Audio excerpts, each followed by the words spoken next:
do on their own. If we find anything suspicious, like new loans or changes to your financial accounts, we alert you right away, all through text, phone, email, or the LifeLock app.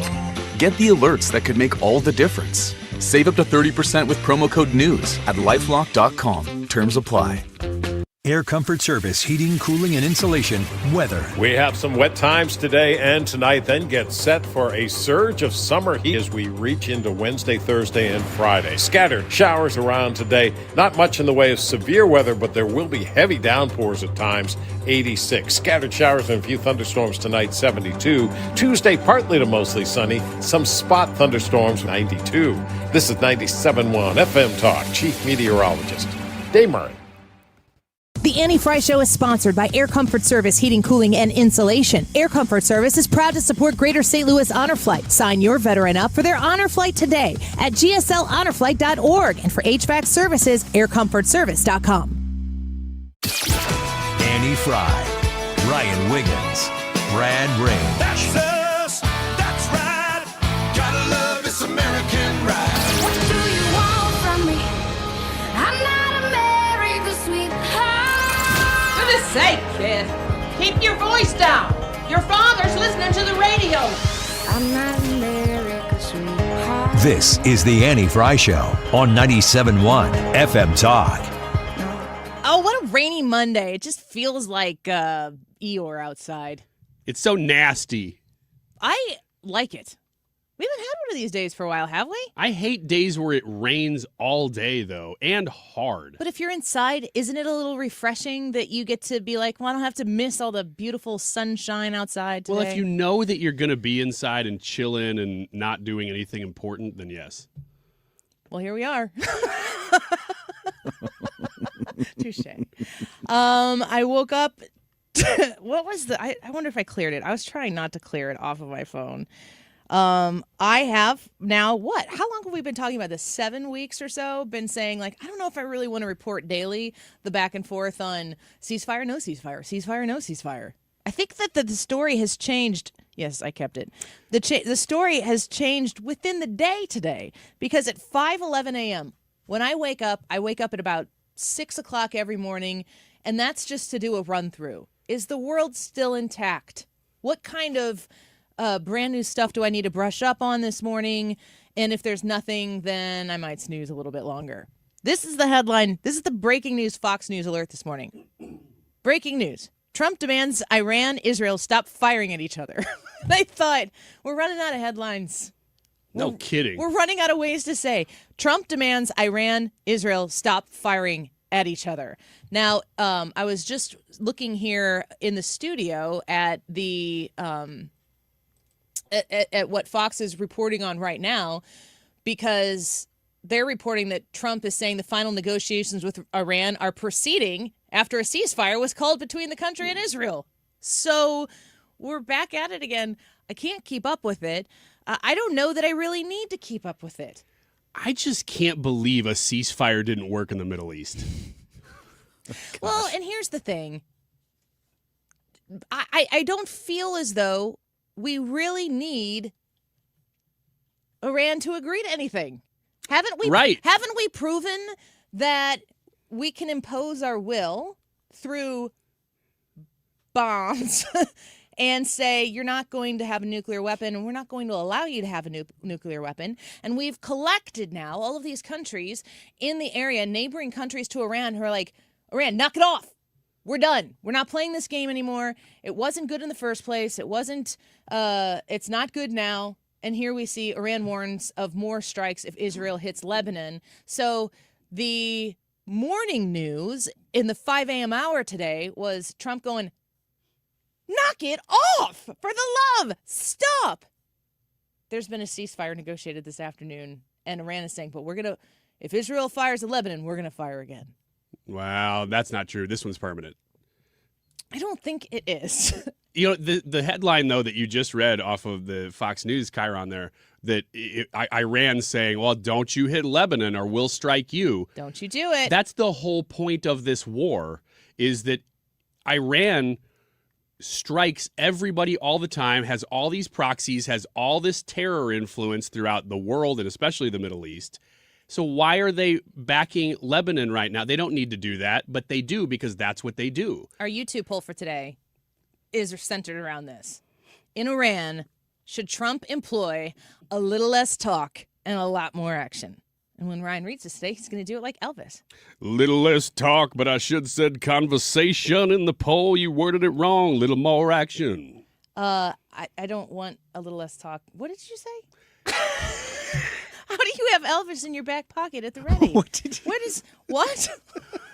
The lyric is a little less conversation, a little more action. I know you worded that. it talk. I know that because I don't want to overreach the characters in the poll. I only get so many.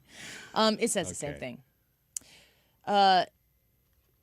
Every military expert that we've had on the show to talk about what's going on in Iran is saying this is not going to be a diplomatic negotiation. We're not going to have a series of conversations here where Iran's like, oh, I see your point. And then they shift and they're like, maybe we won't be state sponsors of terror across the globe. I wish you would have said this earlier. Let's be a part of the world economy. Have we tried? You know, Trump is a huge Elvis fan. Do you know why? Because people think that young Trump looks like Elvis. Oh, I have heard that. It's been a while, Yeah. but I have heard that. Maybe this is the key. He was like a blonde version, though, right? Well, yes. Okay. In part, I don't know that I would go as far to say as young Donald Trump was a version of Elvis. Well, that's what he thinks. Well, yeah. It took one suggestion, and he was like the leading sexy celebrity of his generation. I'll take it. Right. Hey, do you feel as though you agree with those experts that we've had on the show?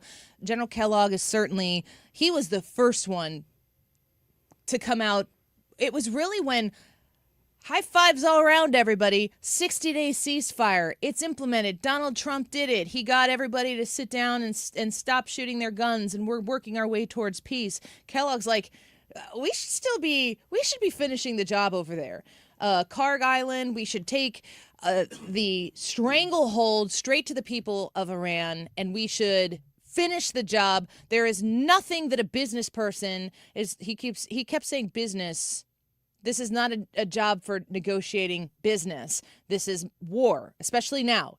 And Kellogg would say, to the extent that you agree or disagree with Trump's action that started all of this, that doesn't matter anymore because we're at the point in the timeline where this is war.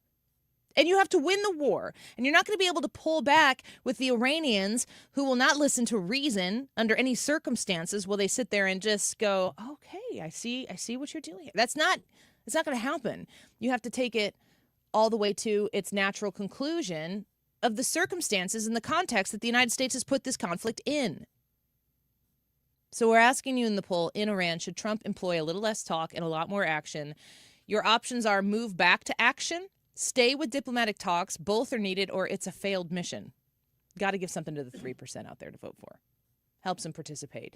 You can also text us your thoughts at 314-241-9797, and really would love for you to stick that number in your phone and just put Annie Frey Show on there, 97.1, and that is how you can text us your thoughts at any time based on what we're talking about. Those texts go directly to Ryan. I am very firmly of the belief that we need to take this to its natural conclusion with the power and might that the United States military, yes, in conjunction with Israel, if necessary. I don't understand why we're not opening the Strait of Hormuz because they still have people out there that are making it impossible. Like, make it so it's possible. Well, and from our foreign policy experts, that is possible, that we can do that. Yeah, it's a choice that we're not. It's a choice. So do it. To me, it seems as though there would have to be some major influence. Saudi Arabia, was it that... I don't know if it was Senator Talon or maybe Jim Carafano, because I was like, to me, it seems so obvious and easy that we could go through and do the job that needs to be done to make it so that the strait is passable safely, that there has to be a strong enough, large enough power that is out there that is quietly saying, we don't want you to do that.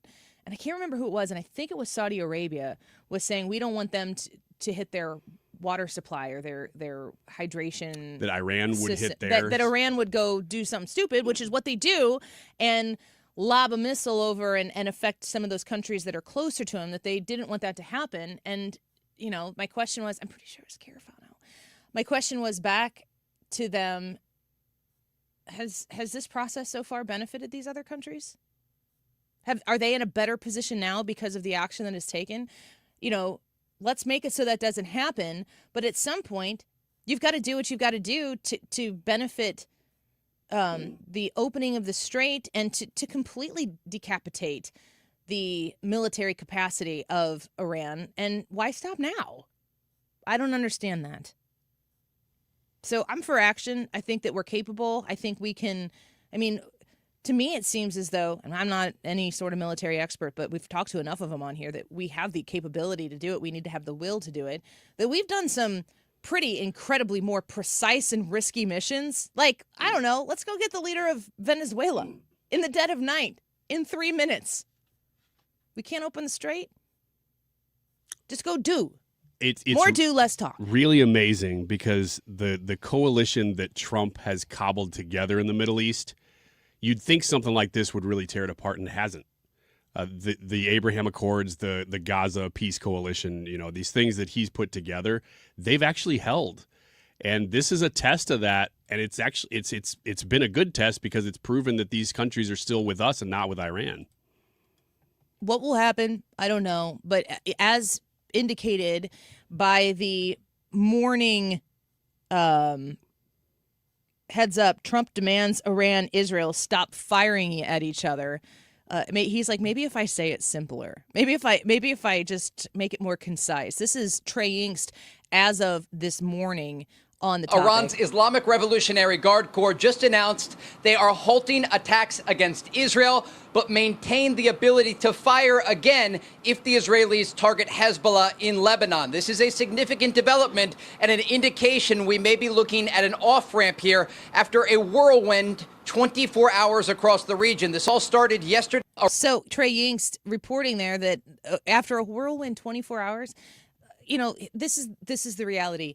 In the United States of America, the whirlwind 24 hours of ups and downs that are taking place in a conflict that's a half a world away, people are dipping back in Monday morning. The whirlwind, we are in a position where we're blessed to not even have to pay attention to it. You can pay attention to it if you want to, but you don't have to. Just go get the job done. Complete the job, get the task done, and let's move on. We're in a very strong position to do so. Take it home. Or let me just add one thing. Just get gas prices back down and then take as long as you need. Because nobody would care. Politically, that's what's needed here. My husband reminded me that it is Toby Keith that said a little less talk and a lot more action. Oh, I didn't know that. Yeah. See, that's country and that's outside of my Elvis. Elvis dabbled. Okay. He's a dabbler. Okay. Not in a bad way, There's though. a lot of things that used to be called rock that sounded country that now you'd say was country. Go vote in the YouTube live chat poll. Should Trump employ a little less talk and a lot more action in Iran? Also text us, 314-241-9797. We'll be right back.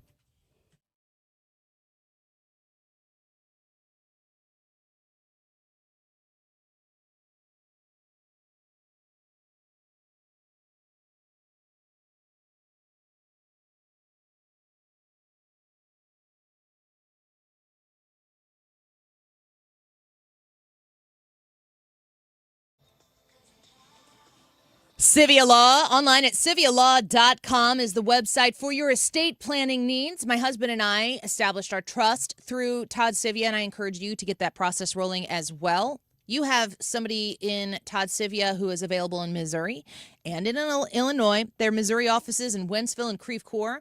Illinois offices in Edwardsville, East Dalton, Swansea, Centralia, and Mount Vernon. Reach out to Todd Civia and talk to him about your estate plan needs. Is it a brand new one? Never sat down and done this before? Or you've got one, but when was the last time you looked at it? Did you know they're supposed to be reviewed every 3 years? If you want an expert in all the different areas that you want an expert to be to help you plan your estate, you want Todd Sivia from real estate, tax, law, all of it. He's going to position you in the best possible way to have an airtight estate plan that you have peace of mind about. 833-995-WILL. Mention Annie and get your strategy session free. 833-995-WILL. CiviaLaw.com.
They're just so delicious with better nutrition, too. For us, it's eggs any style, as long as they're the best. Eggland's best. Better taste, better nutrition, better eggs. Annie Frey is St. Louis conservative.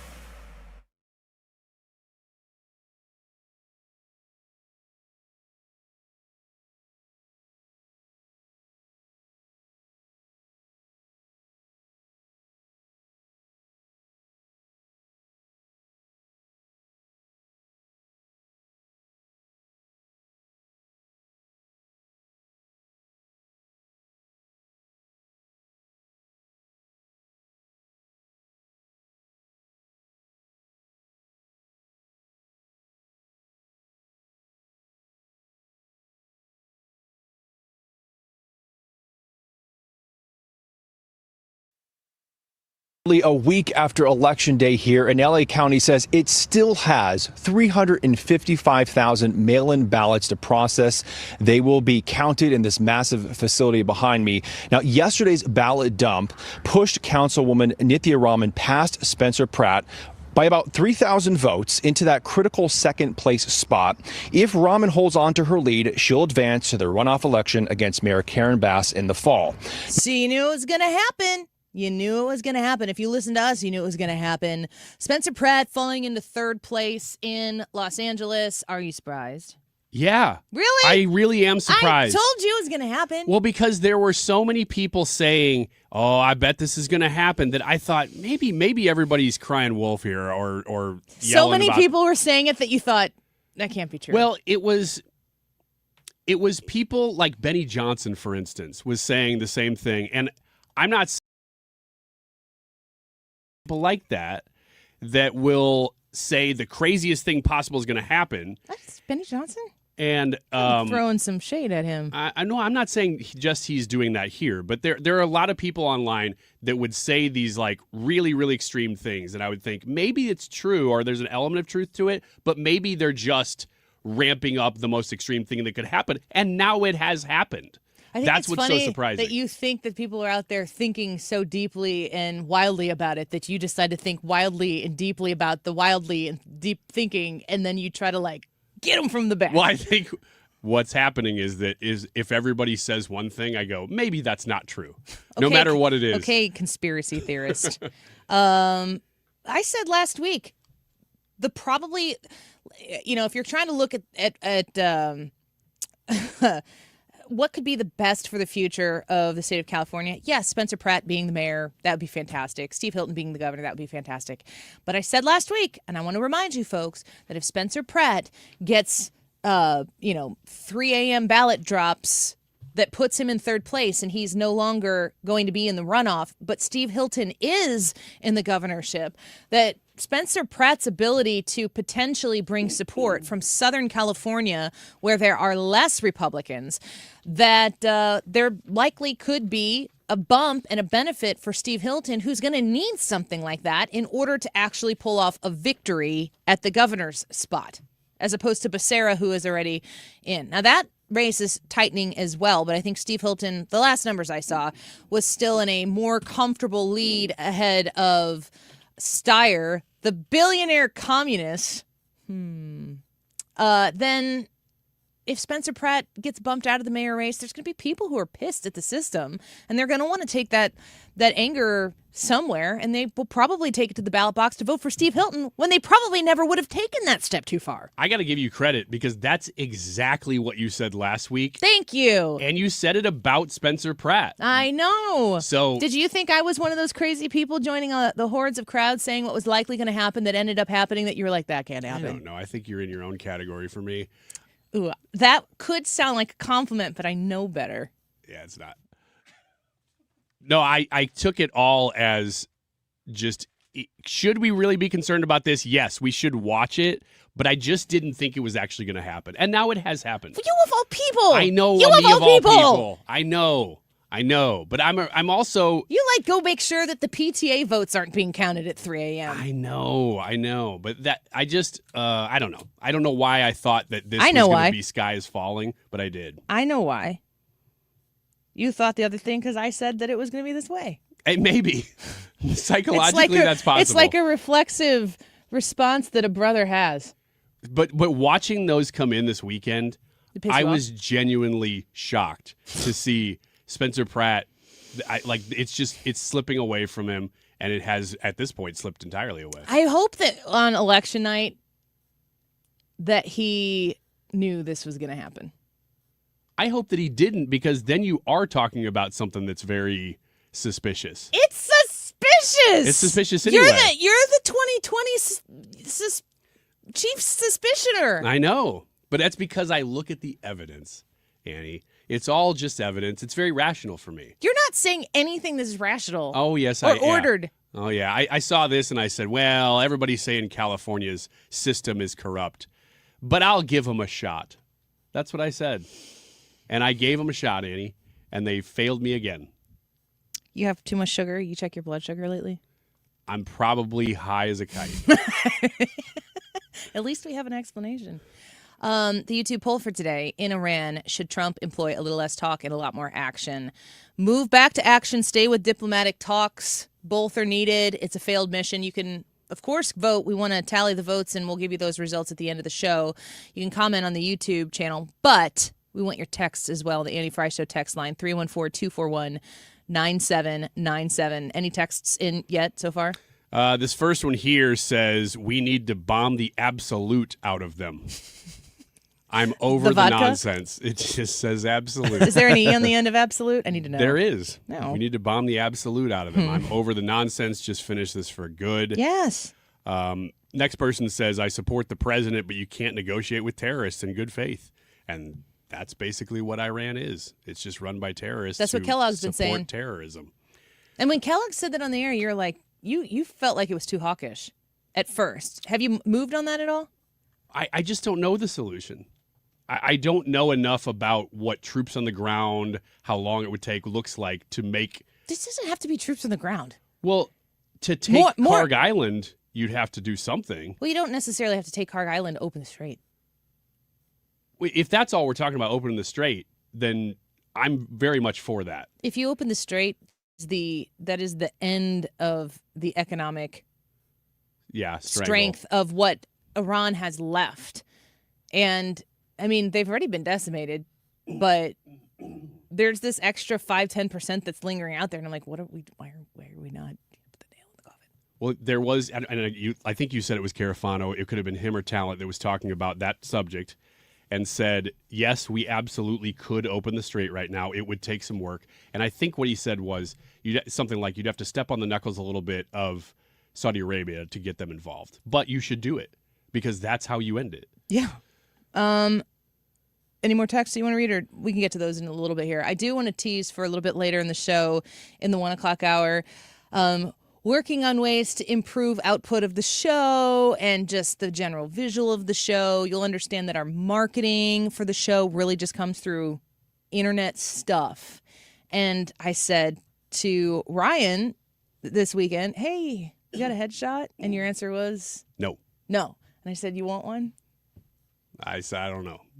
And, Depends on who's asking. so I took Ryan's Facebook profile picture that he has, and I turned it into a headshot. And I think that it produced a very nice headshot that looks exactly like your Facebook profile picture, only you're not wearing a Captain America shirt. Yeah, I'm wearing a quarter zip. Which is something you wear. Yeah, I don't not have any quarter zips. Can we show on the air all the pictures that it created for you? Oh, yeah, that's fine. Are you some of them comfortable with are it? really crazy. And they're funny. You have great hair.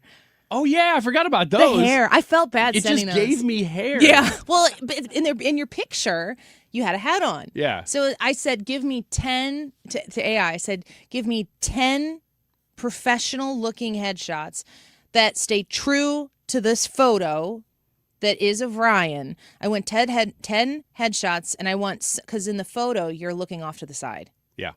And I said, I want some where he, the face is 100% the same, and others try to make it so it looks like he's looking at the camera.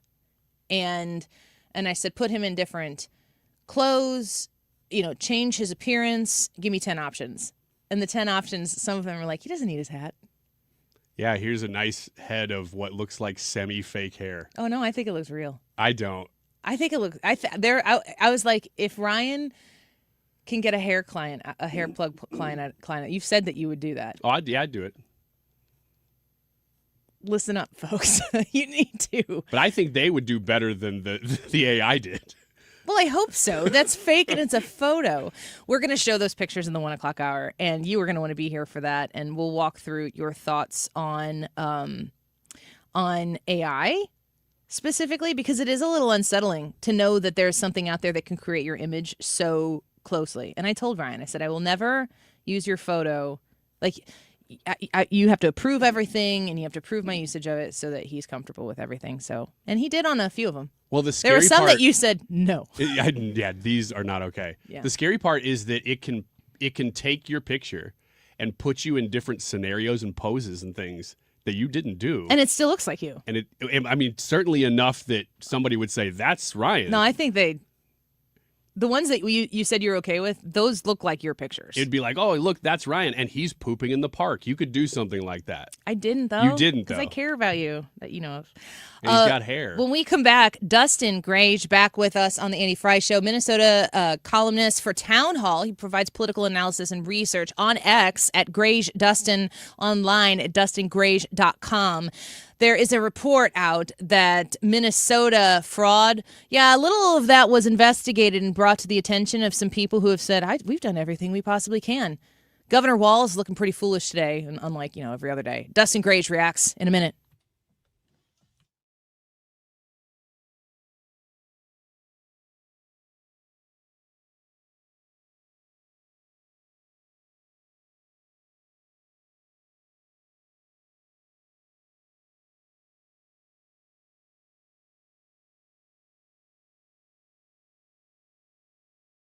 Investors, but not all annuities are created equal. Every week, we meet clients who own complex annuities that don't suit their needs and, in some cases, actively undermine their retirement plan. Before you purchase an annuity, get a second opinion from the ClearPath Wealth Management Group at Stiefel. Requesting a consultation is free of charge. To request a free consultation, contact us at clearpathinvesting.com. That's clearpathinvesting.com, or call us at 636-695-2650. That's clearpathinvesting.com or 636-695-2650. Stiefel Nicholas and Company Incorporated, member NYSE and SIPC. Springtime in St. Louis, and if you hate to paint, do what your neighbor Mr. Rob Miller from Harvesttown Auto Body in St. Peters did. He called Rhino Shield. Rob, what was the thought process for going with Rhino Shield as a business owner? My family's business is over 10,000 square feet, and it did not have the curb appeal I wanted. Rob, tell everyone how the experience was with Rhino Shield from start to finish. The process that I liked was when you came out, you gave me all of these options that would fit my building. Our building was really faded. I don't want to have to paint my building again. 25 years is a long time to not have to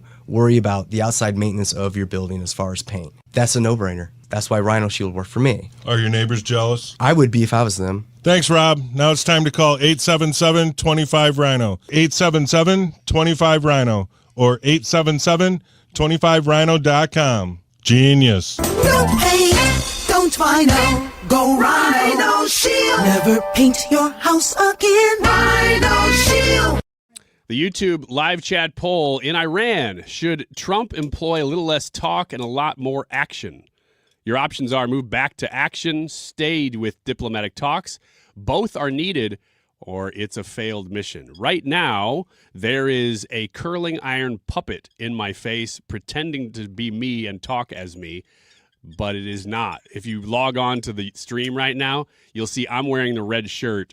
The puppet is a curling iron, just to differentiate so you know.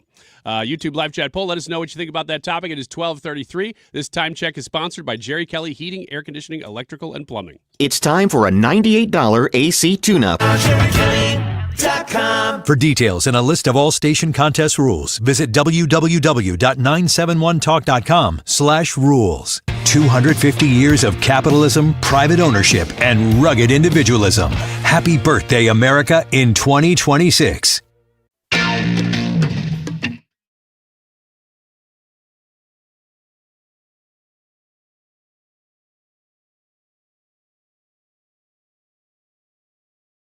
The earth-shattering report accuses Minnesota Governor Tim Walz and Attorney General Keith Ellison of knowing about fraud as far back as 2020 and ignoring or retaliating against whistleblowers. We had the $250 million takedown of the Feeding Our Futures campaign in Minnesota, which was supposed to be money for feeding our children. We've convicted 77 people involved in that campaign. Just the other month, back in Minnesota, a $90 million fraud against autism centers for our most vulnerable children. The 200-page report says Minnesota state officials ignored warning signs about the fraud and even tried to cover it up. Walz claims he worked to find corruption through additional audits.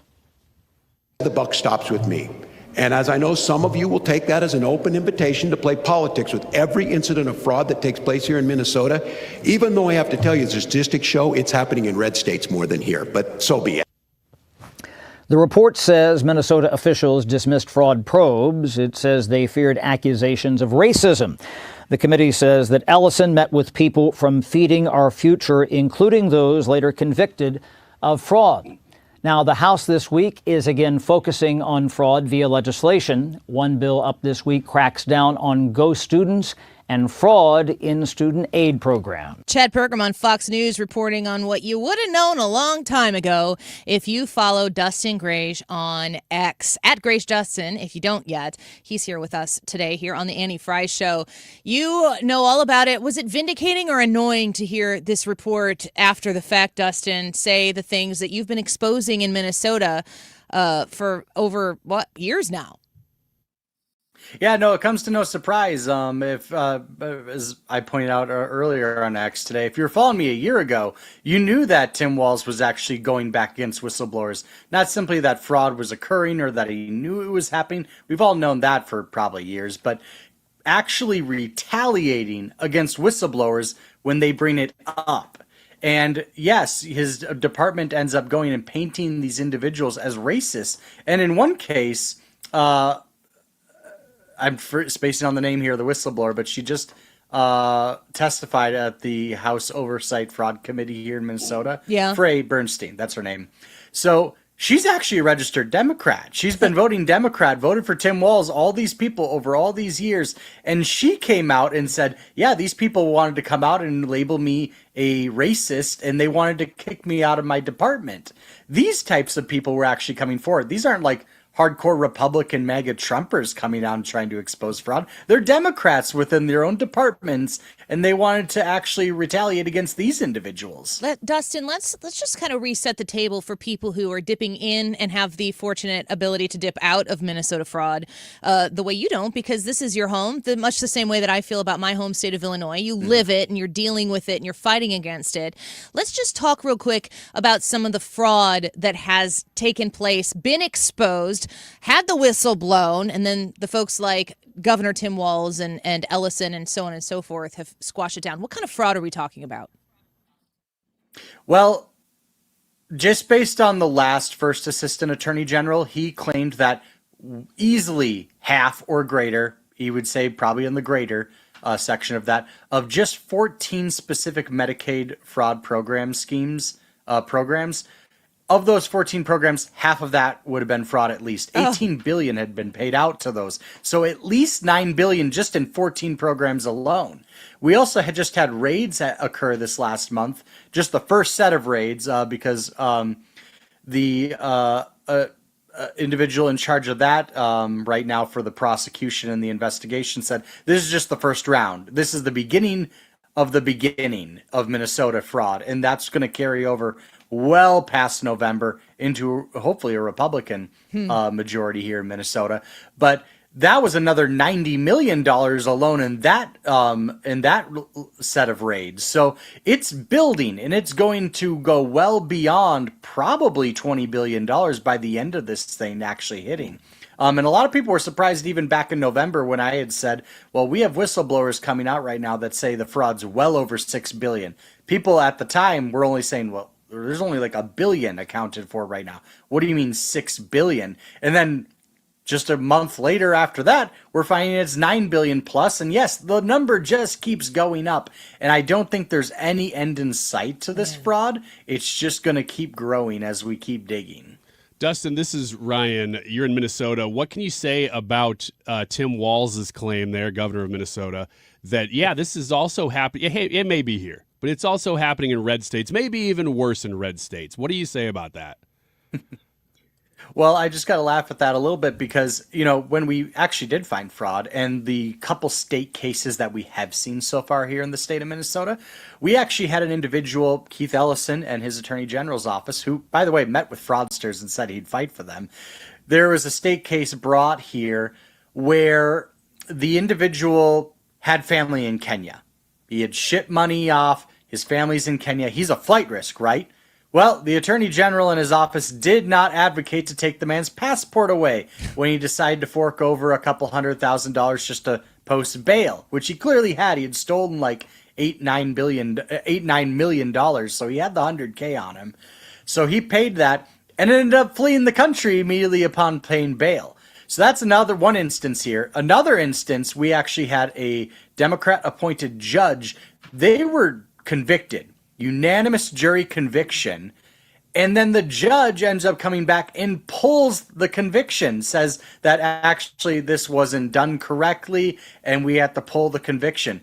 And I can confirm now, this hasn't actually been publicly stated, but another individual that was being charged in that case had also fled the country. Not the individual who has had the overturned jury conviction, but another individual involved in that fraud scheme actually fled the country before their case had been brought, and that hasn't actually been out there publicly yet. So in these state-brought cases that have been occurring, no, Tim Walz isn't putting people in jail. Keith Ellison isn't putting people in jail. In fact, they're doing quite the opposite. They're doing either their job so poorly that they're just letting them go out of incompetence, or maybe there is something to this and there's just a giant racketeering scheme, and these individuals are funding these Democrat campaigns and NGOs that have created this institutional advantage over the last 2 decades for Democrats, and they just can't let go of it. Oh, man, Dustin Grage speaking with us, town hall columnist on X at Grage Dustin and DustinGrage.com. Just listening to your articulation of people who are involved in this. Now, of course, Congress has done an investigation on it. They've put out a report. How many people, how many different departments or agencies, like how many different groups are involved in or have been implicated in knowing that this, maybe if you didn't participate in it, but you knew it happened, and then you squashed the whistleblowers, or you had punitive actions or reactions to the knowledge. Now you're kind of implicated with the people who are actively trying to defraud the American taxpayer. How many different groups of people are involved in this at this point? I mean, it's systematic throughout our entire government. DHS is obviously the number one culprit here. That's the Medicaid, Medicare fraud that's occurring. There's also just a lot of grant programs here in the state of Minnesota. We have an economic department here in Minnesota, which actually the director of that department under Tim Walz is actually now the CEO and editor of the Minnesota Star Tribune, our largest newspaper. So the propaganda really spreads. They bring these people up in these departments. They get them in high authority positions. They go and push them out to news organizations where they become our main reporters here in Minnesota, and they just don't cover fraud. As an example, this Minnesota Star Tribune I mentioned, a Tim Walz appointee now leading that paper. In the end of 2025, which a quarter of the year, the number one news story, at least a quarter of the year, was fraud. Guess what was ignored on news stories of the year for the Minnesota Star Tribune? Fraud. Never mentioned once in the entire recap of 2025. And yeah, his program right there has also seen millions of dollars in misplaced NGO funds that were supposed to go toward economic hubs in Minneapolis and St. Paul, these metro areas where, there's black communities that aren't seeing economic advantages. So we're going to give to these NGOs. Well, the NGOs, for one, weren't even located in the areas of the economic distress. And two, these individuals ended up buying watches and cars and mansions with that money. So the entire system is completely fraudulent. And frankly, everything has to be investigated top to bottom. But you can only just literally throw a stone. You're going to find 5 new programs that are fraudulent. Dustin, now that the federal government is getting involved, DOJ, FBI, we played that clip from Kash Patel. They're getting involved. They're stopping the fraud. It sounds like they're actually doing some good work here. They're doing some raids. Nobody's claiming they stopped anybody erroneously, so it means they're actually stopping real fraud. How much is the Minnesota government working with? I would say, let's put it on a scale or a spectrum. To what degree is the Minnesota, let's say just Democrats, willing to work with the federal government now that they're doing good work? Well, I think the Operation Metro Surge is a great example of how they will absolutely refuse to do that. The refusal to hand over our voter registration rolls as well. Anything when it comes to working with the federal government here in Minnesota, they refuse to do it. And I'll bring up an egregious example. There was a case where a Shakopee woman, very competitive district too. This is represented by a Democrat who won his election by 36 total votes. There was a woman in this district that had been decapitated by an illegal alien with a machete. Had a massive history of violence. If there was a law on the books, he would have been deported long ago back to Cuba. Republicans have brought this up multiple sessions in a row now, that if a violent individual is arrested, they will be reported to ICE. Very simple thing, right? Just an absolute requirement. If a local government entity finds an illegal alien who has committed a crime or is being charged with a serious crime, they will be reported to them, so potential deportation.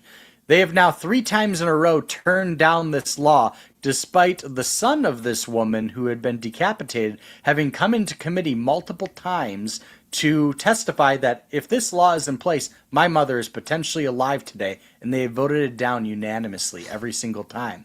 And this would go with the fraud, too, because they will claim it's like protective status of Minnesotans or non-citizens, whatever you want to say, but they will absolutely refuse at every turn to work with the federal government, regardless of the issue, because they think Trump is a Nazi.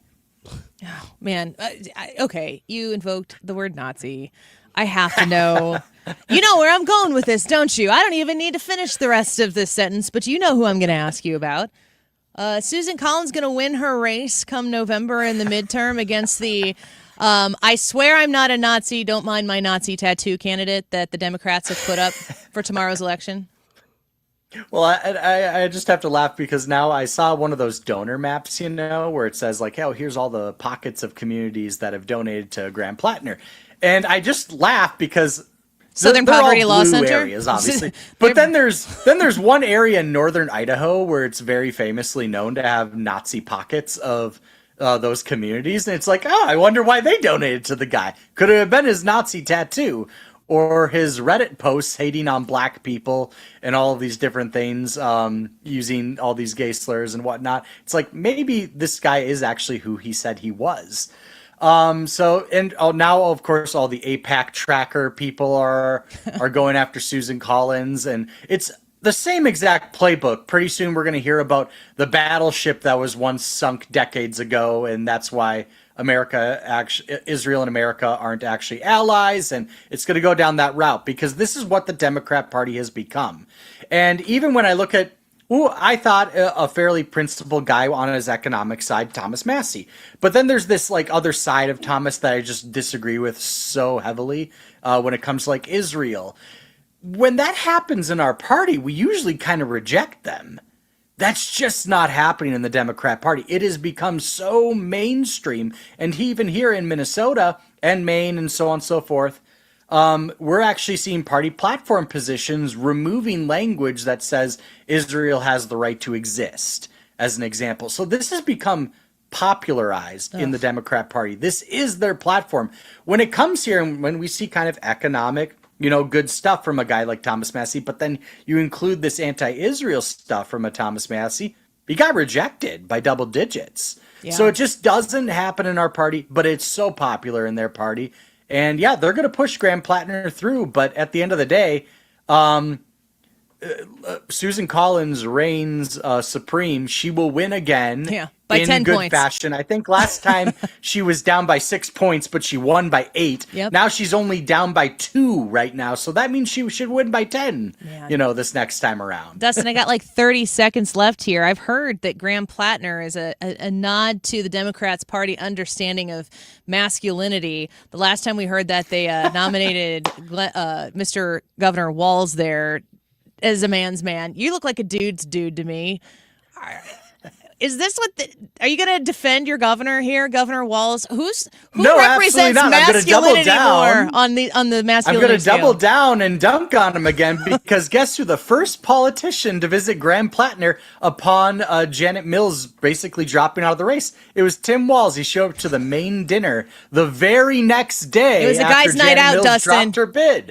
It was a guy's night out. They were doing bro stuff. So that the Dems would be like, look at these men, these manly men. Why are you looking at me disgusted, about, Ryan? Festivals and fishing, flannel, the 3 Fs. What kind of furniture? Fresh flannel, what kind of furniture is the man's cabinet? Is. I don't know. It's just so bizarre. I just don't understand it, and I keep looking at it with that, kind of look on my face, and it still doesn't make sense. Dustin, thank you for the insight there from Minnesota. We are so grateful for you. Come back soon. Thanks, guys. We'll see you. Take care. Bye-bye. Dustin Grage on X at Grage Dustin. Wiggins America Monday Roundup next.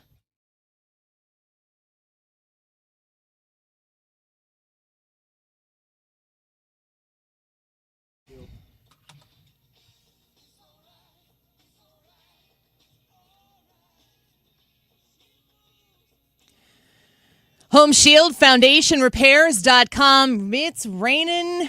It's not raining men. It's raining. It's raining a lot, man. It was coming down hard this morning. You got water in your basement. I want to encourage you to give Matt Hayes at Home Shield Foundation Repair the opportunity to come look at your wet basement and provide you with a solution. You can call Matt Hayes at 314-271-9900, 314-271-9900. Home Shield Foundation Repair will help you with a host of different problems that you might have. They'll be able to give you an estimate before you have to sign up for anything. So if you're just curious and you want to know, gosh, what are we really looking at here? We know this is a problem.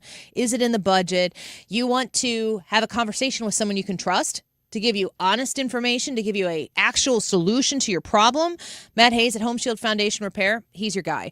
314-271-9900, 314-271-9900, online at homeshieldfoundationrepairs.com. 2026 is an election year, and 97.1 FM Talk will be your home for every twist and turn in the 2026 midterms. 97.1 FM Talk. Keep it here for radio coverage that's 25 years strong. Homeowners, a lot of you are worried about one thing when it comes to selling. That's leaving money on the table. Hey, it's Mark Cox, and I'm with Gloria Liu, your home sold guaranteed realty. Gloria, how do you help sellers make sure they're getting top dollar? The reality is, most homes don't sell for what they should. I see it happen all the time. They either price it wrong or they don't create enough demand. But with over 2,400 buyers in my buyers in waiting database and my exclusive pricing strategy, I'm able to offer my seller a 100% market value guarantee.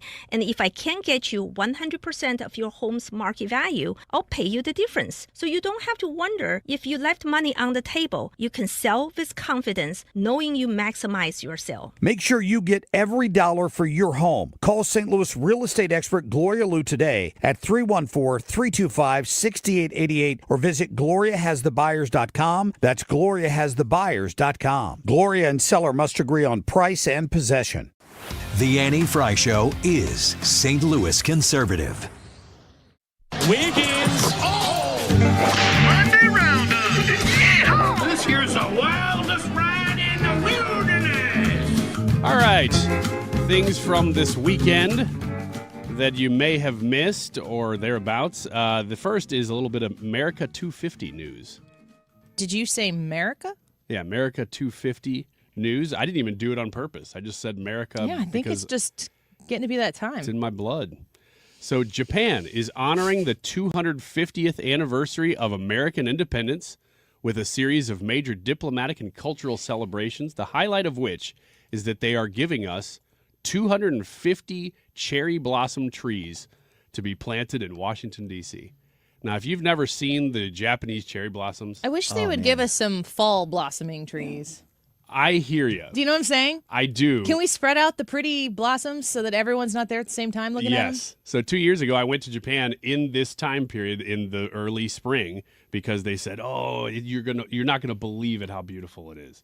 And we got there about a week early, and not a thing had bloomed yet. And about a week and a half after we left, then it was beautiful. So we missed it, but is Japan's climate? Do their seasons mirror ours pretty closely? they do. That's Well, what I thought. depending on what part of Japan that you're in, but I would say the bulk of Japan, where Tokyo is, it's not that far off from what we have. They're a little bit different because they're so close to the sea, so there's some different things they have to deal with, but like that. But generally, yes.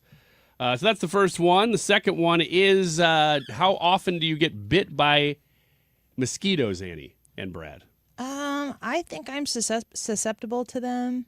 Don't gingers have a free pass on mosquitoes or something? I've never heard that before. I think so. Either that or they get bit more. I don't know. I think they probably get bit more. I don't know. Everything's worse for them. Let's just, well, anyway, let's just not eliminate all of our redheaded listeners or Ethan.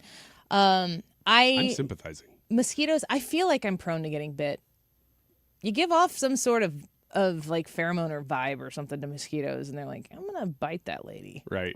That's what I feel like is happening. Right. And the hotter you are, the less you get bit, as I understand it, because you don't get bit. I don't get bit at all. I had no idea. Well, I get bit all the time. You so knew that was coming. You get bit. Tune into the YouTube live to see this ugly mug. Here's the like, ooh, don't want to mess that up. Yeah, let's leave that. That is a work of art. Nice and clean there, so I can pull that one.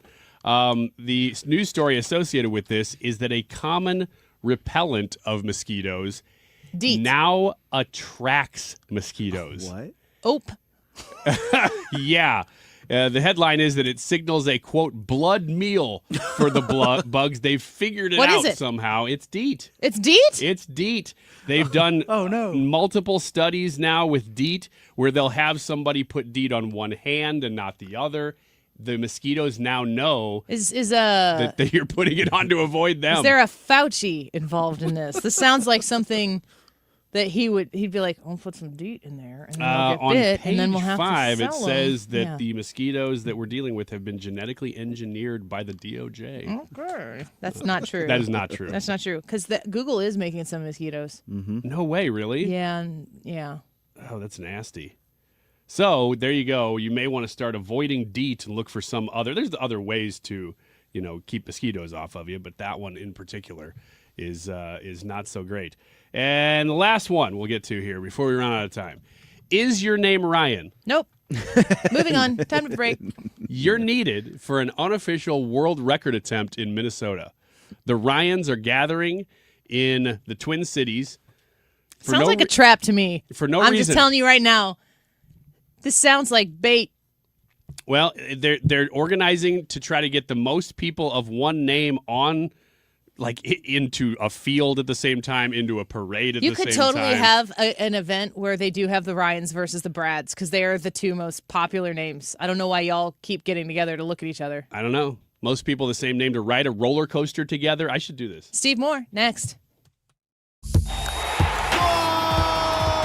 It's not your typical game day look. Sunday, June 28th at Busch Stadium, the Cardinals face the Miami Marlins, and fans can receive a soccer-style Cardinals jersey presented by Purina. Clean, sporty, and unmistakably Cardinals, it brings a fresh energy to the ballpark from first pitch on, and kids take home a vibrant Cardinals soccer ball to keep the action going long after the final out.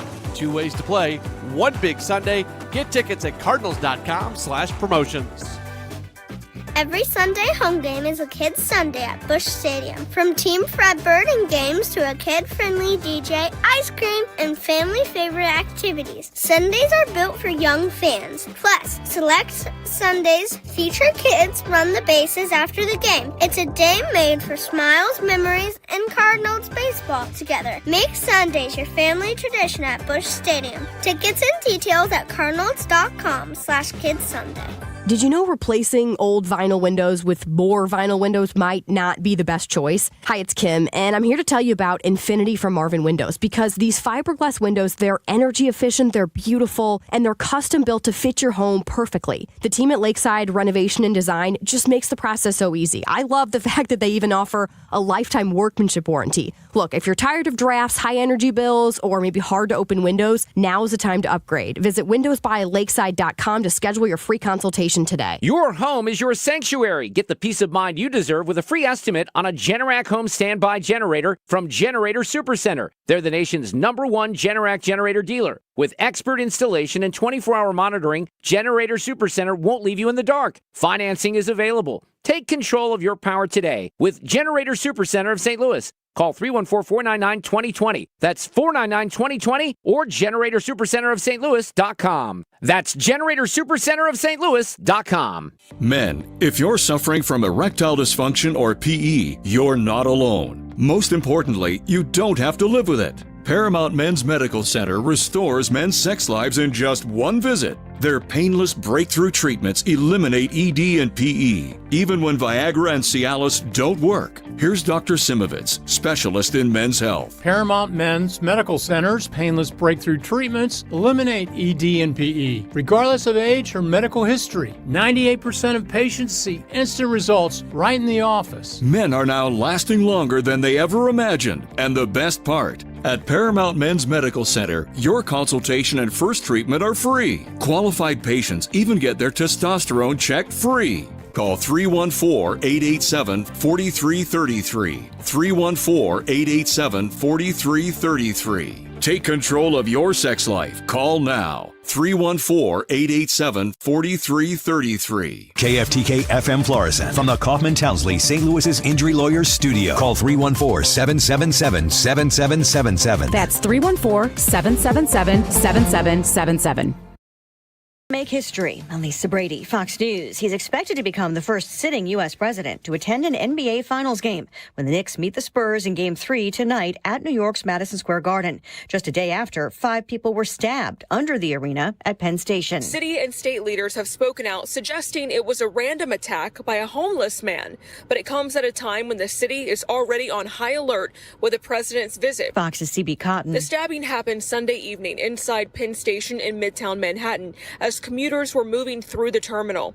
Amtrak police took the suspect into custody at the scene and reportedly recovered a knife. Both the Secret Service and New York police handling security for tonight's game. The New York City mayor also planning to attend. There will unfortunately be no watch party outside of Madison Square Garden for Game 3 of the finals, and no access to the immediate vicinity of MSG without an authorized reason to be there. New York City Police Commissioner Jessica Tisch says added security measures will include more officers below ground at Penn Station, plus magnetometers, drones, and other steps. There are public watch parties planned in several other parts of the city, including Central Park. Warnings from each side after Israel and Iran exchanged fire. A day of back-and-forth strikes between Israel and Iran threatened to throw the Middle East back into full-scale war. Both sides have now called a halt to the fighting. The United States told Iran there'd be no more attacks by Israel if they themselves stopped launching missiles. Israel's Prime Minister Benjamin Netanyahu confirmed the ceasefire in a videotaped statement, but promised to respond with force to any future attacks. Fox's Jonathan Savage. Netanyahu also saying Israel will keep operating against Iran-backed Hezbollah in Lebanon. Iran's top negotiator reportedly just posting a message questioning the U.S. commitment to talks, vowing to turn an ongoing U.S. naval blockade into a defeat. America is listening to Fox News. I move mountains for a living.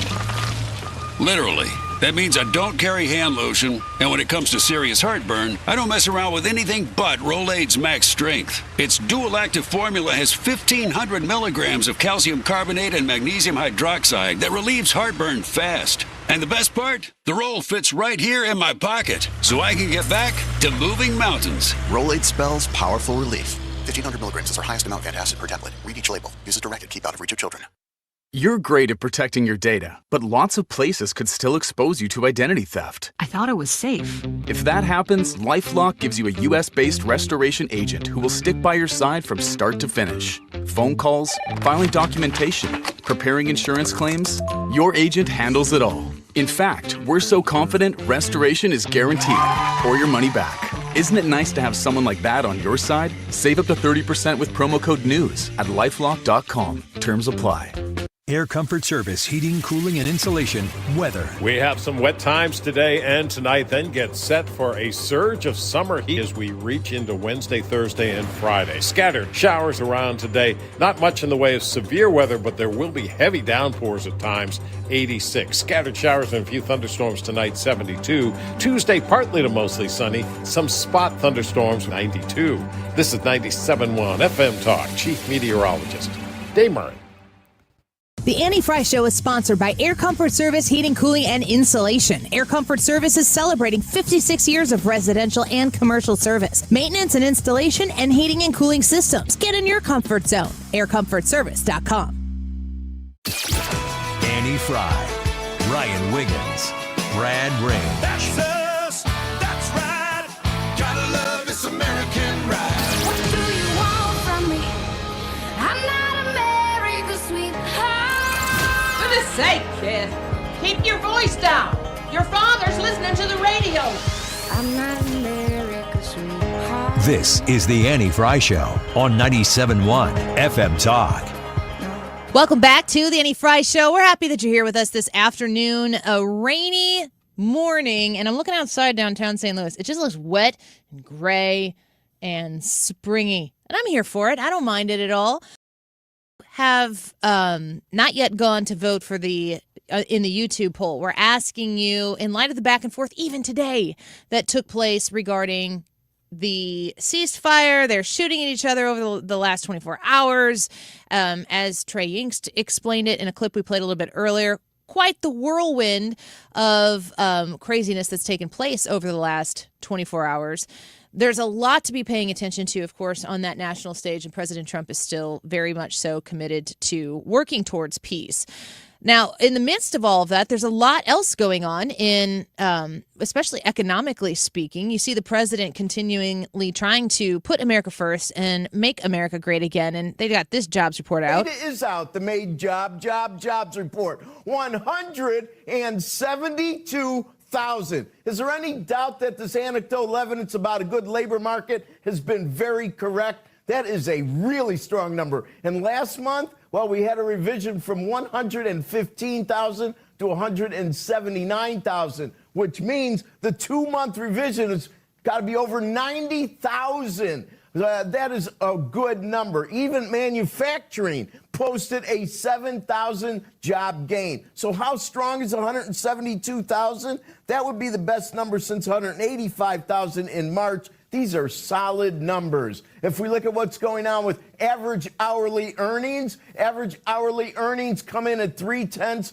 as expected. So there's a CNBC report about the jobs numbers, earnings numbers, and things are going pretty well from that regard. What does that mean for us folks? We ask our friend Steve Moore on Mondays, and he is with us once again, co-founder of the Committee for Prosperity, host of More Money, and author of The Trump Economic Miracle. Steve, welcome back to the show. Thanks for the time this afternoon. Hi, Annie. Good to be with you. Those numbers, people really seem to be pretty pumped about those numbers, and I'm always asking the question, of those jobs created, how many of them are publicly funded, and how many of those jobs are privately funded? Well, it was a good report. It was a blockbuster report, and I was on Fox News when those numbers came out, and my jaw just dropped when I heard the numbers because they were much better than expected and just solid. And it shows that, businesses are hiring. There are job openings. In fact, there's, essentially as many job openings as there are people looking for work, and, a relatively low unemployment rate. We've got a construction boom going on because of building of roads and building of factories and building of data centers and so on. That's a big deal for the construction industry. Manufacturing is showing a comeback after a lousy 2025. We have a stock market that's just through the roof. So, look, I understand people are angry about groceries, and people are angry about, housing costs and so on. But that's the one negative signal in the economy is, higher prices. But for the most part, we're in a lot better shape than we were a few months ago. And if we can get the Iran situation settled, and that's a big if, we could see a real boom in the second half of this year. We're in a midterm year, of course, so a lot of primaries shaping up, and we're not really in our country dabbling with democratic socialism anymore because New York City has a mayor who champions it. I'm looking at the hotline that I get every day from you folks, and number 3 says Americans prefer capitalism to socialism by 4-1, which I think is a good thing. And I have 2 questions to ask you about this. Why? Yeah, it sure is. I see the number as 15% prefer socialism. Is that number too high? Is that still a concern to you, to the 63% who prefer capitalism? Yeah, I mean, look, if you're a thinking person, you know that socialism has failed everywhere it's been tried, and it leads to deprivation, and oftentimes it leads to, a loss of individual freedom when you have socialism. So you got to guard your freedoms and don't let government take your freedoms away from you. What is it, the term that Madama used, the warm embrace of socialism? And I don't know if it's so warm. I mean, ask the people who live behind the Iron Curtain in the Soviet Union, where they thought it was a warm embrace. And so what we're seeing in America today is that the blue cities tend to be losing jobs, losing people, losing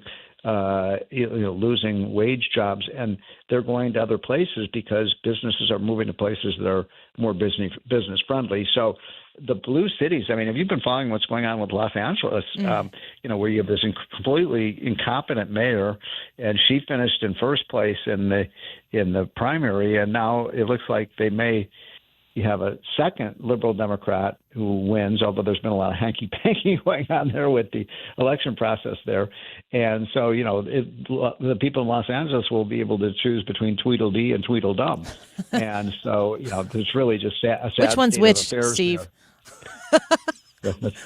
Are you gonna assign Tweedledee and Tweedledum to the 2 candidates? I'd like to know which one's which. Yes, I think I should.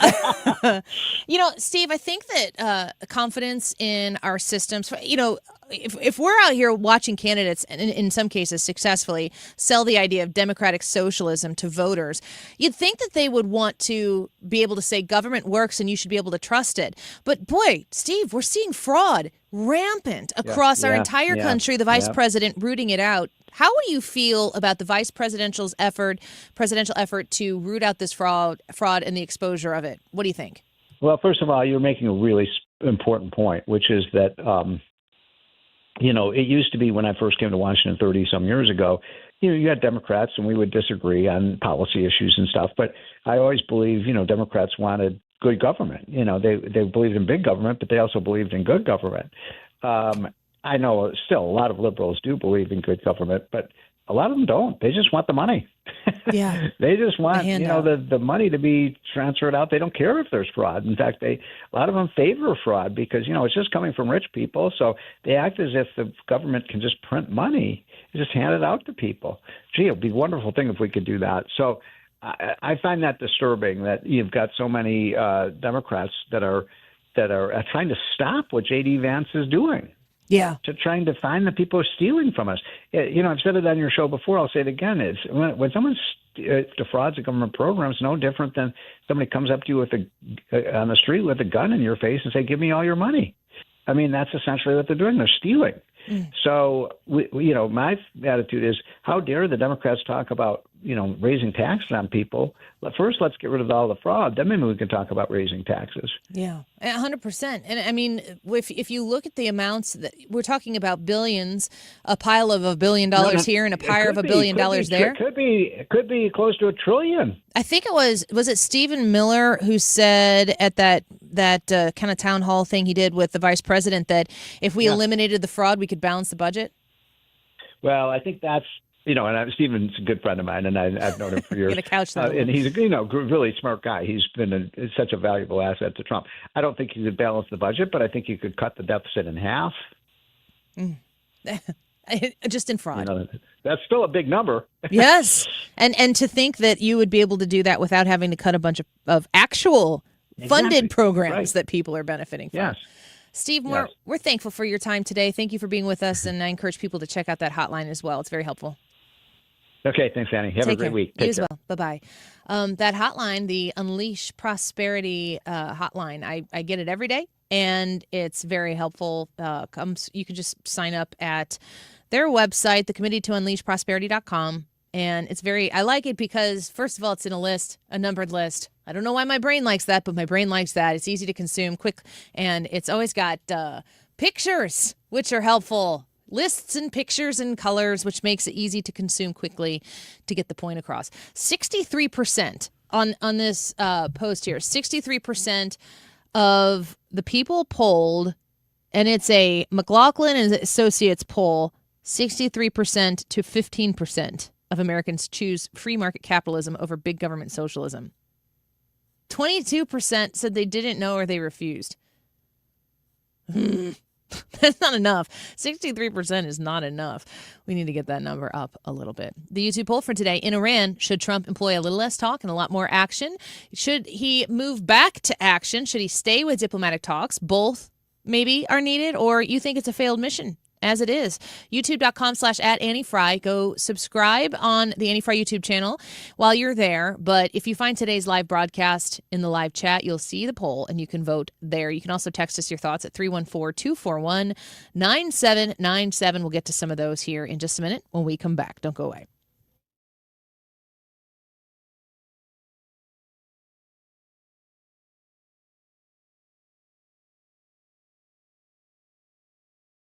The Gatlin brothers and Crystal Gale are coming to the Family Arena for one magical night of country and Christmas, December 17th.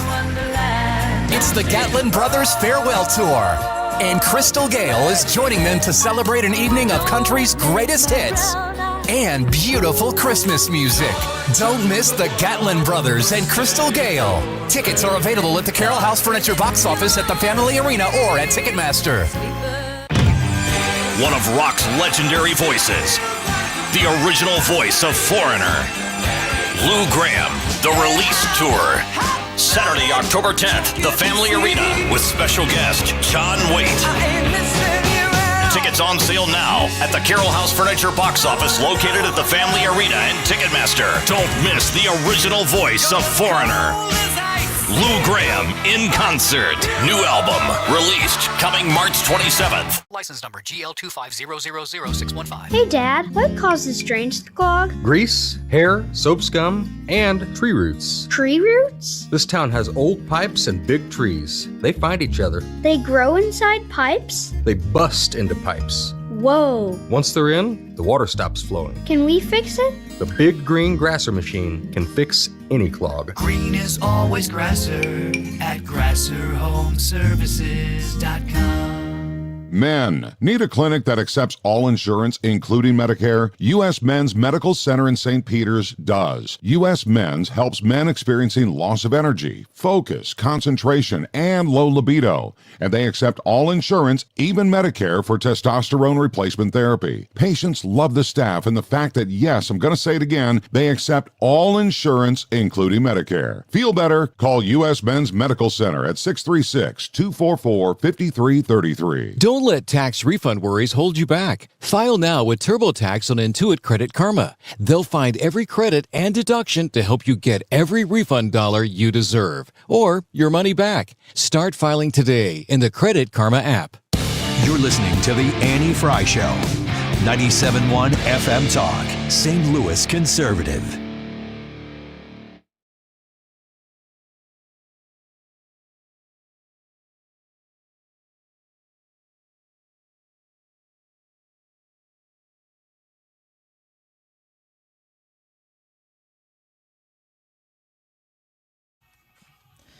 Tomorrow's election day in Maine. Election day? Yeah, I guess so. You win the primary. Susan Collins won her Senate campaign the last time she ran by 9 points. She was polling at a deficit of 6 or more points.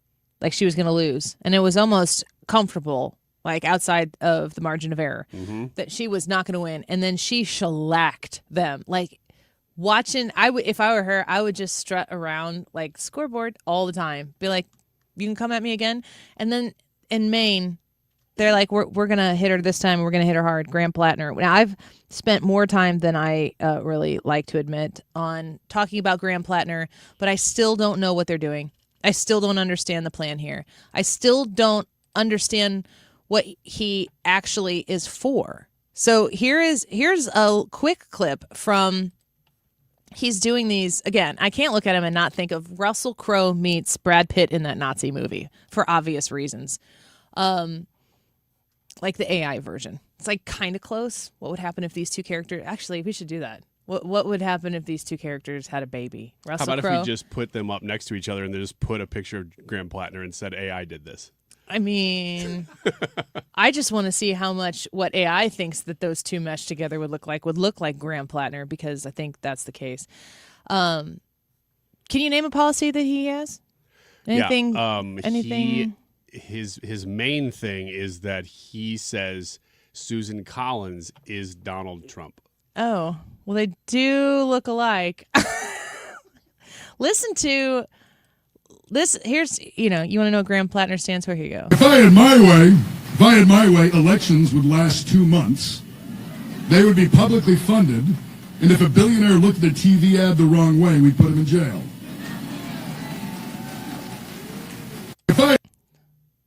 You win your vote? If he wants to publicly fund his election campaign, he wants to take, listen, folks, you know what publicly funded means? That means you pay for it. These people, here I go doing Jerry Seinfeld again. These individuals at this rally are like, yeah, let's do that. Let's get the man out of the picture. Again, folks, the socialism, the communism dabbling here, where you're supposed to shake a fist at the man, power to the people. Graham Plattner just wants to be the man. Maybe that's what they mean about all this masculinity stuff. They just want to be the man. They just don't understand that they can't sell manliness and masculinity in hand with being the man, not in like the cool way, like, oh, Ryan, you're the man. Have you ever heard that? All the time. Okay. That you hear that, it's like, no, you want to stick it to the man.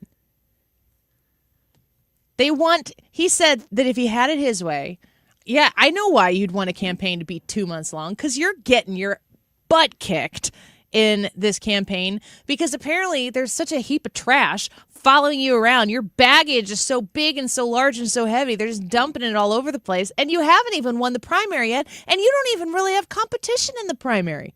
All of this is leading up to a Tuesday, tomorrow, primary event in Maine, so they can find out who's going to take out big, bad, evil, conservative Susan Collins, who is the most centrist, liberal Republican senator of the lot. She's the one that they champion. She's the one that the left champions. Collins and Murkowski in Alaska, they are the Fettermans of the Republican Party. And they're like, we got to take her out because she's just like Trump. She's MAGA. Because she's MAGA? Stop it. She's so comfortable in Maine that she can vote the way she votes because it does reflect her constituency. I wish it reflected my thoughts more because she votes in ways that don't support what I want her to vote for, but she doesn't represent me. She represents Maine, which apparently is purple-ish in this regard at least. They trust her.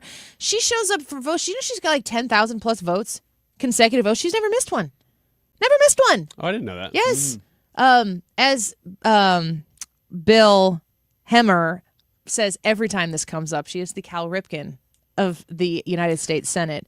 And then all of the political nerds who are there are like, ooh, sports reference. They'll have to look that up every time. It's Susan Collins, 10,000 votes, Cal Ripken, ooh, sports ball. Let me Google. And then they move on and they all like, ha, ha, ha, ha. And I'm like, okay, this is okay. Anyway, this election is going to take place tomorrow. He's going to win. Mm-hmm. He doesn't have a competition in this primary. He's going to have to, what am I missing? I usually figure these things out, at least internally in my head, even if I don't say it out loud. I think, this is what I think could be happening. And then I'm content with a reasonable guess, an educated guess on what's going on here. I don't get it. I think it's a reflection of the extreme nature of Democrat primary voters. Nazis? They don't care. They don't actually have real standards about those things. They just care about the moment and Donald Trump. I mean, it really is that. I don't know what they're going to think once Donald Trump is not a political force in America anymore. I mean, he may be, a influencer, but he won't be a politician past 2028. So I really don't know, because that is what's driving these crazy candidates right now.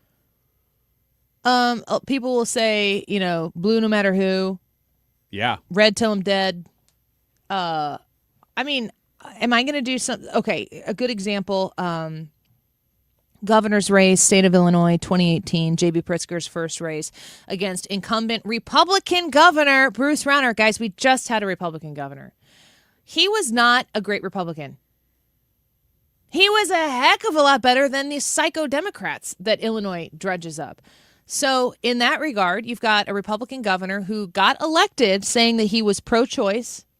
I think at one point he might have said something like, I'm not pro-abortion, but I am pro-choice. But he also made a commitment that he was not going to govern that issue. That that was his personal belief, but that wasn't going to be a main point for him. He wasn't going to invest in that. Oh, he certainly did. And that's where he lost a lot of his social conservative Republican support. But he still got trucked by J.B. Pritzker immediately. It was the first race that was called on that midterm election in 2018. Did I vote for him? Sure I did. His policies didn't align with me. I don't think he was a bad person, though. Like, it's not a moral character concern that I had with Bruce Rauner. I'm trying to think of, like other people who have run for office in Illinois. Am I going to vote for the Republican senator that they have? Don Tracy is running. Don Tracy's a really great guy. I think he's got too steep of a hill to climb to beat Juliana Stratton in the Illinois Senate race to replace Dick Durbin. But I don't have character issues with him. Are there people? I mean, I don't know. Gosh, maybe Donald Trump in 2016 is an example of me holding my nose, so to speak, because I voted against Hillary Clinton for Donald Trump. And I feel so course-corrected by the outcome of how Donald Trump was president in his first term. I did not like Donald Trump for the reasons a lot of people didn't and don't like him. But I came around to kind of understand him more and to really not so quickly take personally everything that he does, to understand that it's part of his process and that his process doesn't have to be my process. I don't have to bless everything he does. Nobody has to bless everything I do. You listen to the show, and I'm sure you may agree somewhere between 50 and 75% of what I talk about or say, but you're not in lockstep with everything I say. That doesn't mean that you can't ever listen to anything we say. In fact, there are a lot of people who listen to the show who disagree with most of the things that we talk about or positions we take, but you either find us entertaining or you have a very weird penchant for disappointment. I don't understand, but keep listening, please. I can't find any character assets for Graham Plattner. That's where I'm really struggling. The flaws are so plentiful, and I'm falling into the trap. And I would encourage you not to fall in this trap, and I'm trying to talk myself out of it as well. But there are mountains of evidence to climb of people on the left criticizing Donald Trump first and foremost, but also Brett Kavanaugh, among many other people, of character flaw issues where they shake their fingers, they wag their fingers in the face of Republicans who are going to support these people. How dare you? Like, you're such a hypocrite, whatever. And now they don't care. They just they will openly take that position of blue no matter who, because they think that the alternative is worse. Tote and Coke tattoo, the Nazi tattoo. How do you kind of... Somebody said that they talked to somebody who had seen one of those or wore one of those, and it was silver, and it didn't even occur to him that it was the same thing. I think people are making as much of it as they can because they don't have a lot of substance around anything else. And if they did, we'd hear about it, believe me. They are trolling for dirt. What if he had like a Israeli flag tattoo or something? Would that be a deal breaker? For me? Yeah. Honestly, yeah. That would be Israeli? Yeah, because I don't support genocide, and he doesn't either. And that would show that he was being inconsistent. And he's been very consistent about that. Straight across the board. What do you think about that? I think that is the voter that I'm talking about that elected or is about to elect Graham Plattner. That's the crazy faction of the Democrat Party that is pushing this guy. That's also the voter that said Joe Biden won the debate. Right. Is it better as just like a mental health practice? I consider us to be normies. I think people out there maybe don't consider us in our room. Yeah, like we definitely have a political affiliation. We have conservative values. We have Christian values, which I will always admit, and I will insert here. For me, being a Christian is being an admitted and forgiven sinner, first and foremost. But is it important? Is it important to take voters like this and put them out there and be like, just so you guys know, this is where it's coming from? Or is it easier to just put the understanding that 30% of the people, 25% of the people are in that box, and just put them in a box and let them be in that box together and just pretend, like, to not allow them to infiltrate our reality? Yeah, I don't know that percentage of people has ever changed. I think even when we were a more united nation, there was probably 20 to 30% of the country that was just crazy. But it's the middle Democrats that's the problem, that they've allowed the crazy to run it. Because it used to be that they were the ones in charge, and they'd say, no, you guys, hey, it's okay that you're voting for our party, but we're in charge. Now the far left is in charge. So the power dynamic has switched. And that's why we see all this stuff become mainstream. Are they afraid? Are the normies in the Democrat Party afraid to stand up? It has to be about money. It has to be where the money is coming from that is influencing people to be quiet. Because even Donald Trump's support is still a large contingent of people who think and feel a way that they're not willing to just be super outwardly public about. And I feel as though there are a lot of those very same people in the Democrat Party who are not willing to speak up and speak out against the larger, more lucrative corners of the party. Otherwise, there's no excuse for it. I agree with you. The problem is right now, because things have shifted so much, I mean, socially and everything else to the left, I don't think the average Democrat really can give you a well-formed hypothesis of what, hypothesis isn't the right word, well-formed thesis on what the party should stand for. Because a lot of the things that have to do with workers' rights and unions have been co-opted by Republicans now. That used to be the bread and butter. Yeah, that's exactly right. Let's take a break. Go vote in the poll. We'll read some of your texts and comments here when we come back. In Iran, should Trump employ a little less talk and a lot more action? Let us know what you think on the text line at 314-241-9797 and on the Annie Frey YouTube channel, where you can go vote in the live chat of today's live broadcast. We'll be right back.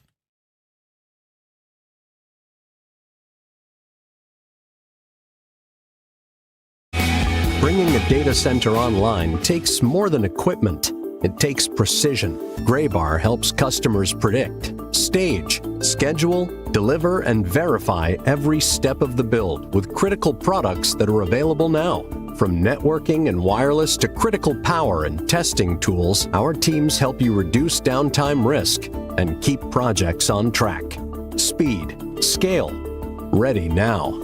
Yep, Graybar does that. Hey, it's Mark Reardon. If you're nearing retirement or already retired, call my friends Thomas Helbig and Bob Kershaw with the Retirement Advisory Group. They'll show you how linking to the market is much safer than owning the market for your retirement savings. They're the official financial advisors of my show. Go to retirementkey.com. If you're looking for the best eye care in St. Louis, look no further than the doctors of Ophthalmology Associates. Doctors Greg Birdie, Ranjan Malhotra, Robert Brusati, and Andrew Royer. Make your appointment today at youridoc.com or call 314-966-5000. Ophthalmology Associates.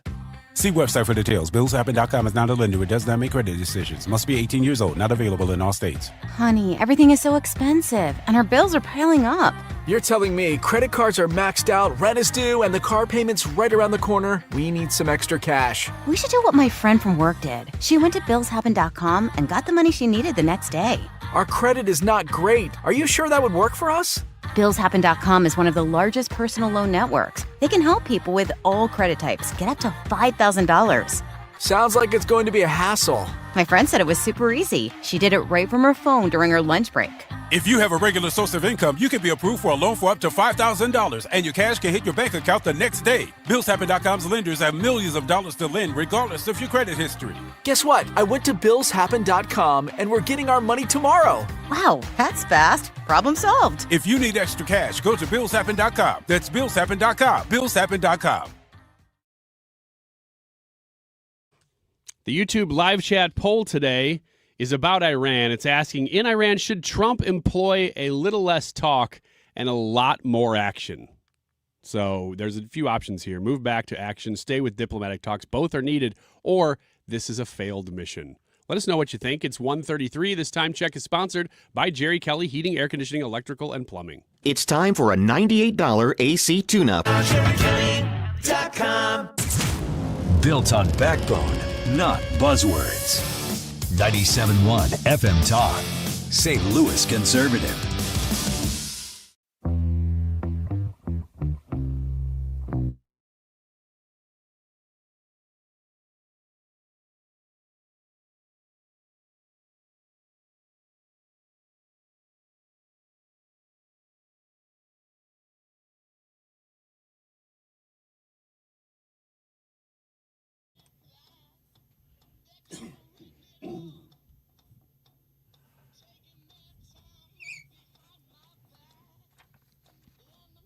Welcome back to the Annie Frey Show. That YouTube poll, we're asking, in Iran, should Trump employ a little less talk and a lot more action? We have a comment here from Rick on the YouTube Live. Says, I'm with Toby Keith. A little less talk and a lot more action. Ryan, some text over there? This one says, please explain to me how you negotiate anything with a regime that has screamed death to America for 47 years. Good point. This person says, right afterwards, yeah, we need to stop talking and go kick their FCC compliant language and finish the job. The next one says, enough is enough with Iran. They're just trying to stall for time, go after Karg Island and the ability to export oil, bomb the coastline, and several other things. They want some action. Okay, so, and then I have one more YouTube comment here I was going to read from Jackie. It says, both are needed. Trump does hate war, and he doesn't want to hobble the Iranian people. The radical Islamic leaders aren't reasonable, and I won't believe if they capitulate and compromise. So we shall wait and see. I guess there's a ceasefire for today. It's today's ceasefire. As of late morning, in and out, Trump wagged his finger enough and said, knock it off. So he's like at 2.5, 2 3/4. And it'll last, we think, through the day, but we don't know whether that's an American day or an Iranian day. Brad, what's your reaction to this? I almost want to vote move back to action, but I'm going to vote both are needed still. It's like a go ahead and go back to action. Start pounding them with the missiles and everything. I don't know that we need boots on the ground, but just start wiping everything out. Remind them that they are not in control of everything. Forcefully open the strait, and then just don't block their number whenever they call so they can beg for, a deal or whatever. But don't stop bombing them until the deal is signed. No ceasefire to negotiate a deal, none of that. We're going to bomb you until this thing is signed, and then that's going to be the end of it. Never been more motivated in my life. Should we put Seven Nation Army back up? think so. We should have said that over Brad? Seven Nation Army. But the Oak Ridge version, boys. Oak Ridge Boys version. No. Have you heard it? Yeah. It's so I intentionally don't play it. Boom, boom, boom, boom. You can do that. She's a bass. Can you do it? Yeah, I can do it. Boom, boom, boom, boom, boom, boom. Ooh, I can't quite hit that note, though. Why don't you do the high version? Nah. Yeah, what's the high bass version sound like? Do it. That's more of a baritone. No. I'm not doing anything. You ask me anytime you ask me to do it. I just want people who are listening right now to hear the way you delivered that. No! That wasn't really to us. That was to you. In your head, you considered it. And then your better laurels took over and you were like, don't do it, Ryan. Don't do it. Isn't that what happened? Yeah. Most of the time, that goes on in my head because I consider everything. Everything? And then I stop and I go, you stop that now. All right. So speaking of considering everything here, I'm sharing my, for the viewers, I'm sharing this, but we're going to walk through. Ethan and Brad have not seen any of this. Ryan and I were having a conversation this weekend. Nice. Are we boring you? No, I just need caffeine. Good night. That's the biggest yawn that I've ever seen yawn. It's not the biggest even in this show. Who are you calling out? Myself. You've yawned more than that during my show. Fantastic.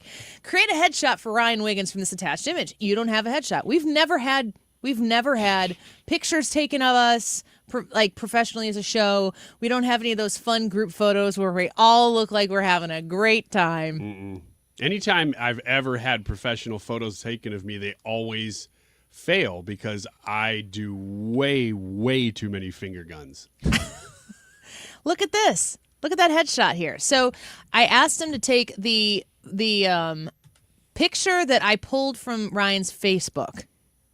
So I thought this is a photo that Ryan approves of. Was that your profile picture? That's my profile picture. This is Facebook profile picture. My understanding is that he's wearing a Captain America T-shirt, which I believe I gave you. Yeah, you got me that. I bought that for you. Underneath, and a slightly unzipped sweater hoodie. A little frisky. A little low, down central. Low cut. As if to suggest it might be Captain America. Or maybe something else. But he's in Japan. You're right. I am in Japan in that picture. There's a little extra spice to the Captain America shirt walking around wherever you were in Japan. So I asked it to create a headshot, and it created this one. I think it's a good one. It put him in a black zip up. I don't know why it decided to change basically change my shirt and put me on a Olin Mills background. Yeah. What are you looking at there? I'm not sure. He's looking at something in Japan. I'm looking up. There is a picture of me with Jason Chaffetz at some event where I'm doing this exact same thing. I was there for that too. We're pointing up at nothing. But I think he's the one. I was there, and I think he was like, "Hey, we should look like we're looking at something over there." And then you both did that. Yeah, I don't remember if he suggested or if I did. Maybe you did. That sounds like more like something you do. So then I said, "Great, now create 10 more potential headshots." Images of Ryan wearing different things and also sometimes looking at the camera. So this is where you really get into exploratory features. You look like Trump wearing a hat with a suit on. It does. It's I don't Trump's know why. suit. It's not Trump. It is a crisp white button-up with maybe a navy-ish type of jacket. Yeah. But it does look like it took your face and just made you look into the camera. And gave me much more piercingly blue eyes. Oh, really? Yeah. What color eyes do you have? I don't even know. I think they're puddle poop. What is that? Kind of a greenish brown. Do you like the image of you in a blazer and a button-up? I've seen you dressed like that before, but you were not wearing a ball cap. Right. It doesn't fit. At the time. I'm wearing a coat and a nice button-up shirt and still my That's hat. DHS Chief Mark Wayne Wiggins. You look like you're in pain in this picture because you're that's the picture. So how would you describe, Ryan, the Facebook profile picture that we used? What would you describe your face? What were you going for? I don't remember why I'm looking off camera because we're standing on some sort of bridge or a platform, probably a train platform. And I'm looking up and away from the camera, and so I don't know what I'm looking at. But it was like somebody told me, smile, and I went, okay. And I went, oh, wait, look at that thing. And it caught me mid-smile. Follow-up question to that. Were you posing in the picture where you were looking off to the side?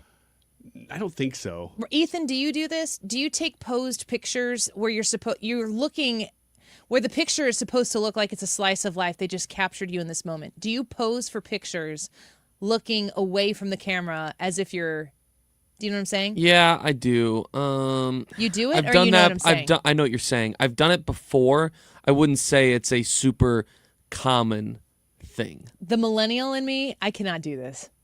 I look so awkward, and it does not ever look like the photo or the camera just caught me in this pensive thought of looking off camera into the distance. If I ever. may. If I may.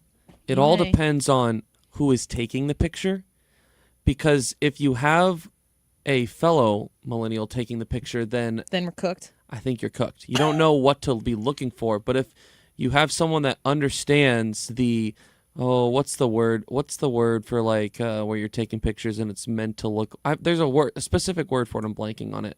But if you know what to look for and you're just spamming out on like pressing the snap picture, then you're going to get a few that will look like that. Yeah. I'm totally blanking on that word. Now it's annoying me. Hannah, our Hannah, not your Hannah, Right. when she was on this show, she would do all of those things for me. She was kind of my guide when it came to these things. When Kilmeade was here at the athletic club, she sat at my table. I shared my steak with her, but she sat at my table while I was on stage with Mark Cox, Mark Reardon, and Brian Kilmeade, and she mirrored me the way she was sitting with her legs crossed and whatever. And if I started to slouch, she would sit tall, and then I would sit tall. And if I needed to turn the whole time, she was my girl. I'll do that. No, I've never asked you. I might ask Ethan because he is of a different generation. Candid. He's not a boomer like you. Ethan, Candid. I'm of a different generation. It's just Candid, older yeah. than you. Yeah. Ethan, will you do that for me next Kilmeade event? Will you sit in the front seat and I'll just mirror every one of your positions? You're sitting there man spreading like but crazy. then you have to do what I do. Yeah, what happens when I got like a little itch on the inside of my nose? I Like don't what know. happens then? Here's a few more. I think this is the photos that took him and just put him in a quarter zip and took your face and had you look in the camera. I think this looks like you. I don't have a Yeah, problem it with that. does look like me, except my eyes are a little bit too pretty. You still look like you're in pain. The smile looks like you are in pain. Now we're getting scary. What do you see, Ryan? Talk to That me. is Explain a to me. version of me that would have existed if I were much bigger, a little hairier. And I think like that's my Uncle Ryan. I think the interesting thing to That's me Roy. is not the hair that they imposed upon your head, but your neck is twice as big. You look like you've got shoulders and straight up chest. traps. You look like you played football in the SEC, dude. Yeah, You it look does. like a linebacker, bro. I know. It's not just the hair. If I you mean, didn't- I'm huge. If you didn't see, I mean, is it weird though? Do you feel like the AI version of his hair looks fake? Or if this was just like a random dude, would you believe this dude existed? The hair doesn't look fake. I don't know. It's like looking into a funhouse mirror because it does sort of look like me. Now that looks like me. That one does not.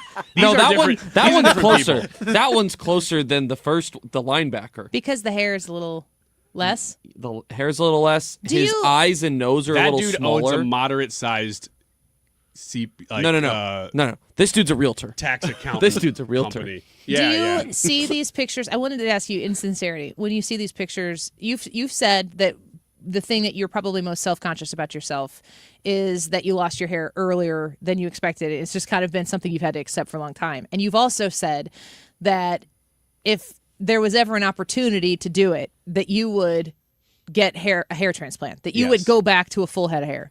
Yes, I would do it. Do you, when you see these pictures, how does it because anybody can visualize anything now.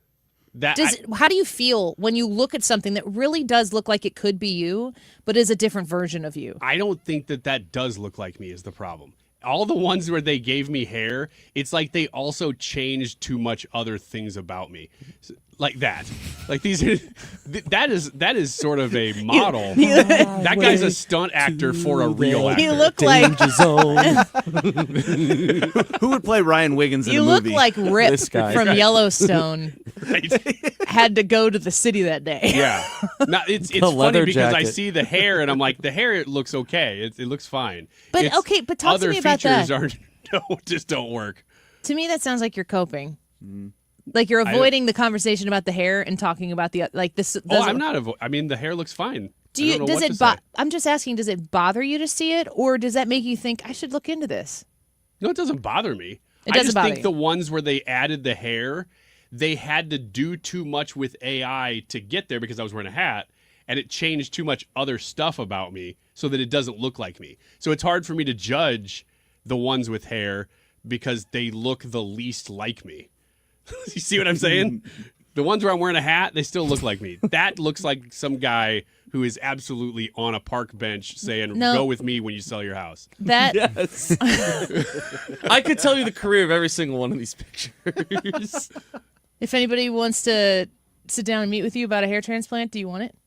Yeah, as long as it's for real. I don't want to just meet Sure. some rando. You're not going to go to like get a BBL from some Central America. If I get a call and you don't actually do that business, It's a white van with free Ryan, hairspray. Ryan, you painted on look the taller side. when you sit down for some reason. I don't know what it is. Some commenters here saying all this decreases my trust in social media. Folks, you should have zero trust in social media. You should have zero trust in it. I mean, we had a question last week. What was it? X's and Y's maybe, where the question was about why do women use filters? A 60-something-year-old guy was dating. Yeah. He's like, why do women use filters? Folks, filters are old news. Wildly old news. And, here's another thing, too. I find this to be interesting before we break, that you could make yourself look better here through an AI application. But women, like, would I look like completely makeupless in the morning when I get up versus if I get fully done up? I do look like two completely different people. Women do that. Men don't. no, we don't. Do you wish you could? Not really. Glad I can just do Yeah, anything. very inconvenient. So much time. Yeah. Yeah, it would be a lot. It would be a big commitment. I like getting up and being on my way to work 12 minutes later. I also wonder, though, like, what would you enhance if you could? I'll ask you when we come back. Don't go away.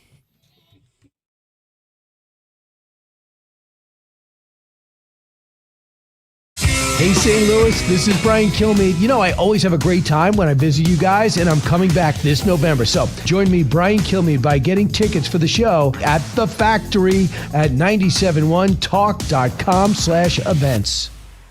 I'm John Morgan of Morgan & Morgan. Why should you hire America's largest injury law firm for your case? There's lots of reasons. Just like there's a reason millions of people called us last year in their time of need. When it comes to fighting for justice and compensation, millions of people across the country trust us to go to battle for them. We became the largest injury law firm in the world for a reason. There's only one Morgan & Morgan, forthepeople.com. Injured? Dial pound law or visit forthepeople.com for an office near you. Is your home, business, or church looking tired, chalky, or in need of curb appeal? Go Rhino. Tired of painting year after year? Go Rhino. Our unique 3M ceramic technology is perfect for brick, stucco, aluminum, steel, color lock masonite, and more. It's backed by our 25-year transferable warranty to not chip, crack, or peel. Great if you're staying, and even better if you're selling. Our ceramic coating allows you to maintain all of your architectural features. The decision to do vinyl will leave your home looking like a plastic moldy box. With Rhino Shield, in 15 years, your home will still have that, wow, it looks like you just got it painted. We've done large condo complexes, parking garages, pole barns, and commercial strip malls. We coat sloped and flat roofs to extend their lives too. Evaluations are free. 877-25-RHINO or 877-25rhino.com. See what we did there? Genius. Tell them, ladies. Don't paint, don't vinyl, go Rhino Shield. Never paint your house again. Rhino Shield. Ready for a fresh start? The Excel Center in St. Louis is here to help you earn your high school diploma, tuition-free and on your schedule. With convenient locations in downtown St. Louis and Florissant, you can learn at your pace with support every step of the way. Need childcare, career coaching, flexible classes? We've got you covered. Registration is now open. Don't wait to take the next step toward your future. Visit excel.mersgoodwill.org to enroll today. This community message has been brought to you by Together Credit Union. You're listening to The Annie Frey Show on 97.1 FM Talk, St. Louis Conservative.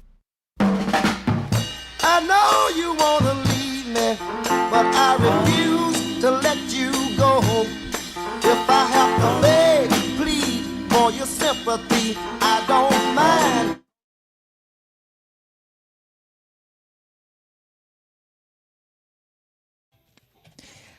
I would assume that men feel like, if this is not X's and Y's, but we're talking about artificial intelligence, and I'm using it for the show to try to streamline and improve and blah, blah, blah.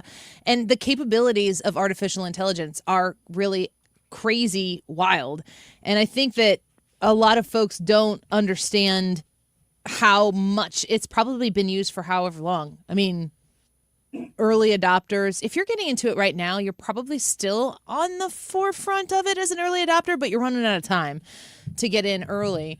But wouldn't you say that women putting on makeup and, you know, hair extensions and tans and fake nails and everything, do you like when a woman does everything that she feels makes herself look her best? Don't you prefer that to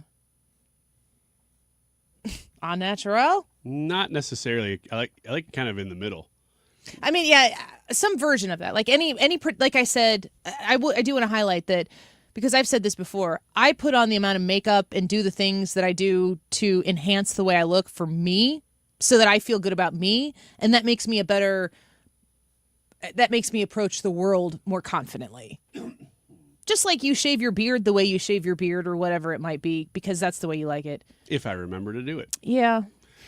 There's one girl in particular that I have known for a long time that I feel like I've never actually seen what she looks like.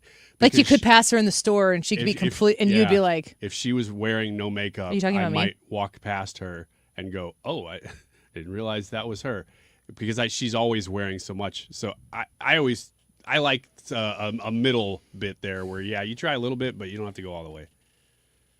Do you feel like a woman, is there anything that women do in real life, not artificial intelligence, not profile pictures, not any of that? Do you feel like there is anything that a woman does that you feel is a lie?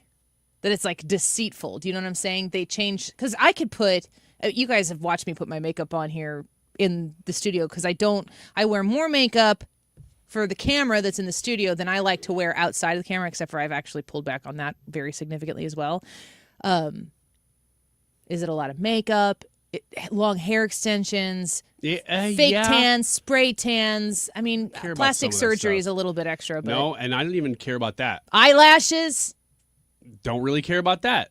I mean, I'm saying for me, I don't know about you guys, but the one that I don't know why this one sticks out to me, because I never really find out, but if the rare instance that I do find out that a woman is wearing one of those body shapers underneath all of her clothes, they all are. I'm like, oh, that's so strange, because I don't know what it is. It's like Spanx. Is it Spanx? That's the Kleenex of tissues, but yeah. Okay, yeah, those things weird me out. It's not even that I feel deceived. They just weird me out that somebody would go to the length of. Men wear shapewear. I don't know that. This is news to me. Are you telling me that that's your natural shape? Yes. Yes, I am. And this shirt's actually you have too quite big. the lift going on. I'm very impressed. Thank you very much. Thank you very much. I'm in my mid-40s. And I tell you, this shirt. What are you doing? Oh, I thought you were big. pulling it off. No, I'm not. What about you, Ethan? Any lies and deceit in what women apply to themselves? Not that is going to hardcore impact me, but I do think there is such thing. Just you judge. You see it and you have a judgment in your head. I think that there can be situations where the level of makeup becomes clear that there could be insecurity, or that there is maybe that there is a little bit of masquerading going on. Mm-hmm. I think that I have no issues with makeup, but there is videos that you'll see sometimes where people are like, "Get ready with me." Oh yeah. And it's like, and they turn into an entirely different person. You just went from disrespect, a 4 to a 9. That's ridiculous. And you're a dude. From right? So I think that there is levels to that, to where that to me you're just overdoing it. That to me is more. That's not normal behavior. No. Like, that's why not I'm everyday saying this behavior. No. That's What why about I'm you, saying Brad? this isn't very common. Usually it's whenever you go beyond enhancing into exaggerating anything. So like if it's filler for your lips and you do too much filler in your lips, that's where I'll get kind of judgmental. And it's not like I look at it and I'm like, I'm not a fan of that. I don't want to judge anybody in the sense that I'm going to put you down for doing that if that's what makes you feel good. But it's not something that I like. The measuring stick for me is when I'm putting on makeup, and how I would teach my daughter is it should enhance what you have, but people should never look at you and be like, oh my gosh, your makeup looks great. They should just say you look great. Yeah. They should be thinking about you and not the things you've done. But don't worry about doing a little bit to make a little bit look a little bit better. We'll be right back. Stewie from Stewart's American Mortgage. We are in the 6th hottest real estate market in the country. Stewie, what can buyers in St. Louis do to gain that advantage with you? You know what, Mark? It's real simple. Number one, the Bagel loan. Bagel looks like a zero, easy to remember. No closing costs, no title fees, no lender fees, no appraisal fees. The Big Bagel looks like a zero, easy to remember. Take that money you're saving, add it to the bid, beat all the other offers out. Number two, we give you the power of the pre-approval letter. What does that mean? We pre-approve you for the maximum amount that you qualify for. You can then go into our portal and edit the letter and raise it or lower it to any amount you want up to the amount you pre-approved. No waiting for the loan officer, no waiting for anybody else. It's all in your hands. And the third thing, we can close in 10 days. That's a big deal. If you go to the seller and say, hey, here's my offer. It may not be the best, but we can close quick. Everybody else is 30 days out. You know it's going to happen quickly with our reputation. Big bam, boom, you got the house of your dreams. Call or text Stewie at 314-324-4440 or Google the Bagel Loan. NMLS number 226715. If you replace an old system with a new system, your bills will go down. Promise you. The so-called high efficiency stuff only works if your house is efficient. I don't care about single stage, double stage, multi-stage, variable speed, blah, blah, blah, blah, blah, and SEER ratings. How long can I keep the heat inside my house? And how long do I keep the heat outside? That's efficiencies. If you want an air conditioner that will cool your house in the heat of the day, and you want a furnace that will heat your house in the coldest of days, or you need a new furnace or air conditioner, you want common sense approach, no pressures, and just probably, I would have to say, with no bias, the best company I've ever seen. Are you ready?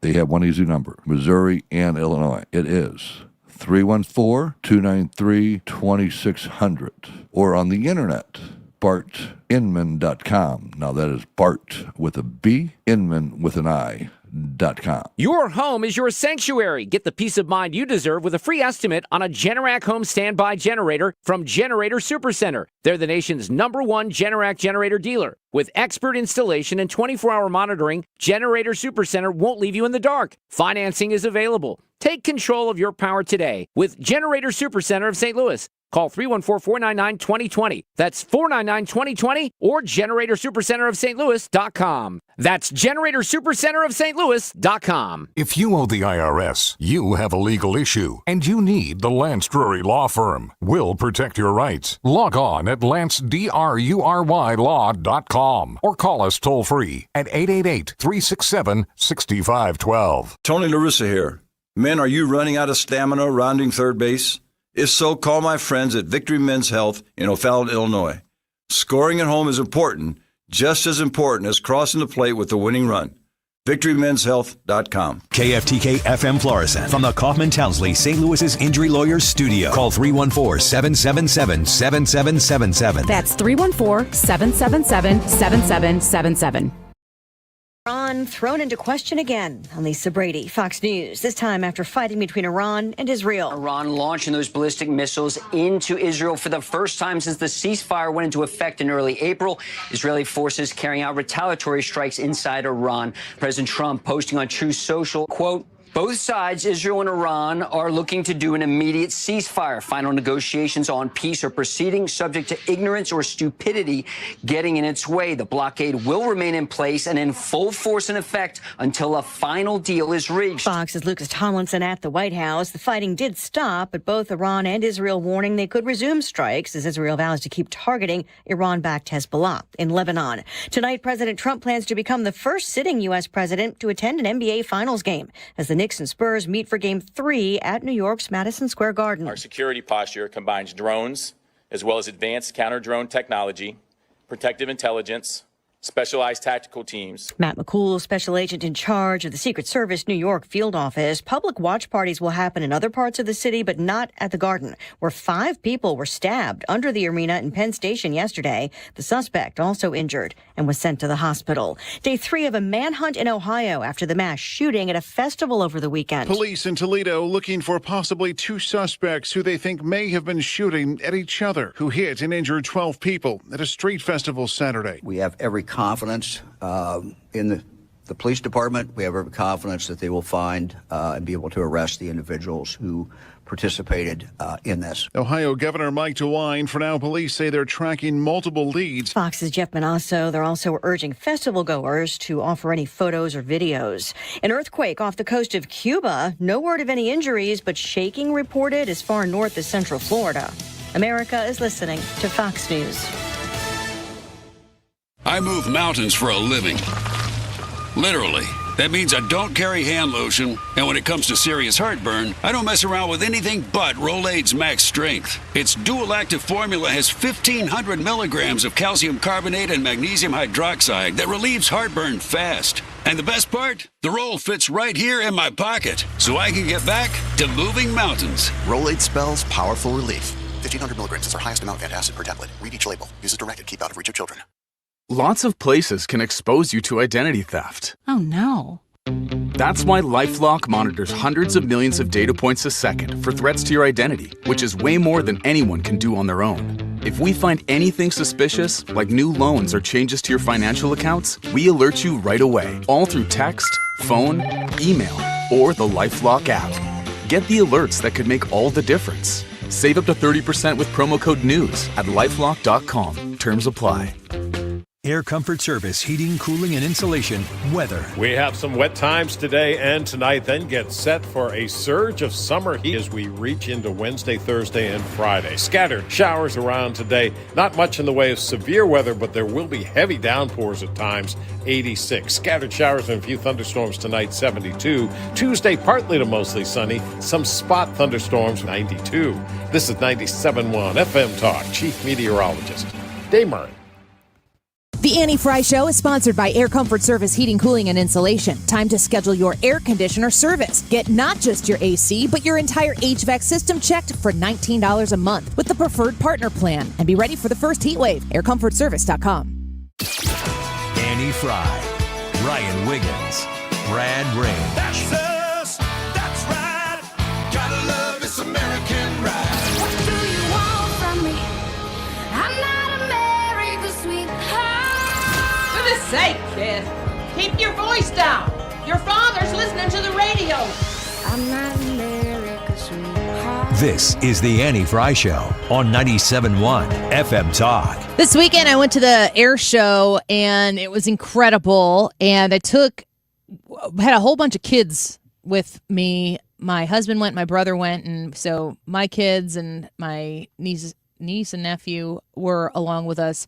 And it was just a really great time. And every once in a while, I'll be out in an event like that, and I'll look around, and I just see people being normal people. And I can't believe that we COVIDed the way we did. That all of that just went away because of what? And I don't know that we've answered that question.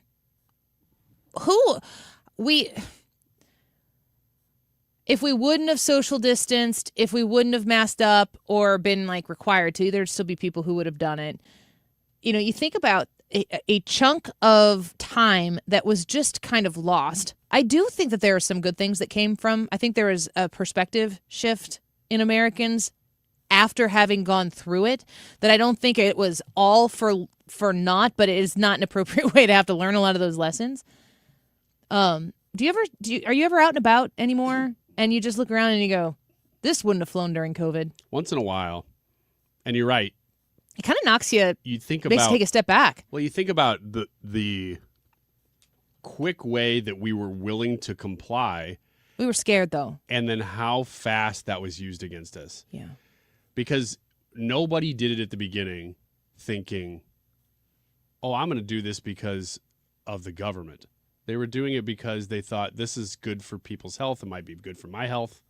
And this virus is terrible, hearing stories about people going on ventilators. It must be the worst virus ever.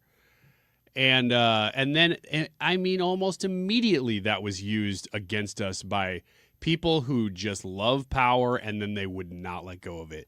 It was a huge lesson in that way, I guess. And you're talking about lessons learned. That's one of them. You give an inch, they're going to take a mile. Well, but I have to believe that there are a lot of people who were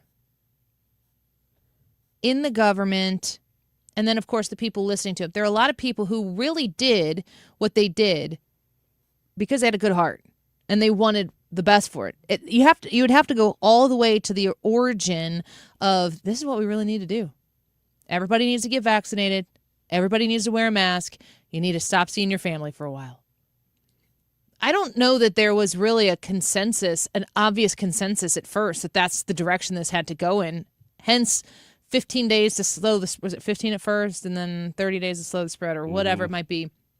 I remember Pence's binder that he had. Mm-hmm. And he would carry that in there. And Dr. Burke and Fauci, of course. But Trump was initially saying we were going to worship for Easter. You know, we want to get you back in there. That was the way his public position was regularly, that we need to be moving towards getting back to normal. And then it just didn't happen. And when I'm out, every once in a while, I just kind of, like something hits me and I think about it for a second, and I'm sitting there in, packed lawn chairs all over the place, people standing in line to use porta potties, people lining up to get hot dogs, and maybe there's like ketchup and mustard a community pump that everybody's using to put ketchup on a hot dog or something like that. And there's a part of me that's still like, ooh, is that a good idea? I was kind of prone to that to begin with. Not a buffet person. I know you're a huge buffet person. But I'm not the type of person who wants to share things like that in general. And I do remember being maybe 6 months into COVID and thinking to myself, are we ever going to, is this it? Is this how we live from now on? And at 6 months in, everybody had kind of decided, we were in the summer, and you kind of decided, okay, there are some people, we're going to have our circle is going to be bigger than they said it's supposed to be, but not as big as it used to be. Your small circle got a little bit bigger, and you saw your family and everything. But, I think about my grandma. She passed away that September. She had a heart attack. She didn't have COVID. That didn't get her. But she died in September of 2020. She didn't see her family as much as she should have. We didn't get to see her as much as we should have. And that was because we listened to people who made us fearful that we were going to do something to her if we were with her. And that hurts my heart. And in all of that, there are people who had COVID who were admitted to the hospital and had to die alone. That is a great sin. And I don't know, I kind of wonder if there's going to have to be maybe like a 10-year or 15-year reflection study where the people who are in charge had nothing to do with it, in theory, when all of this was going on in 2020. Because I don't really think that Donald Trump can investigate it, because he was there. He would have to be investigated too. Like, what did he know? When did he know it? What was his advisement? Who was telling him what? He would have to be a part of the investigation. So it's not really like he can go in and actually participate in that investigation. But I really do want to understand what really happened, how that type of influence became so strong that we gave up at least a year of our lives to this alternate reality that I was there. I remember it very vividly, but I almost don't believe it. And then when we were in the middle of it back in 2020, it was hard to remember what it was like to be where we are right now. I agree. Because we're completely back to normal now. Yeah, we are. Completely. And to say in the midst of 2021, let's say in April of 2021, when this thing was full bore, because Trump was out of office, you had Biden in there now, and they were implementing every possible rule. They were spending a lot of money, and they were still keeping you as fearful as they could for as long as they could, from the federal government on down to every state except for Florida and a couple of red state governors. They were all doing it. At that moment, to say by 2024, because it was even earlier than that, but let's say for sure by 2024, we had gone back completely to normal. I'm not sure that I would believe that we would ever have gotten there. I didn't know that we would either. And Ethan, was his senior year of COVID? He was. I think it was his first year of college or something. We'll ask him when he comes in for Sports and Local next. But I think about these kids. Imagine losing your graduation. Imagine losing your prom. Imagine losing your senior year of baseball or your senior year of football in the fall, if that still ended up being the case. Imagine losing. Really, to an extent, baseball is a good example because it's a spring sport, maybe track too, but baseball specifically. There are people who, at that point, you've lived pretty much your entire known life thinking about what that season would be like. It's just gone. And they'll never have that back.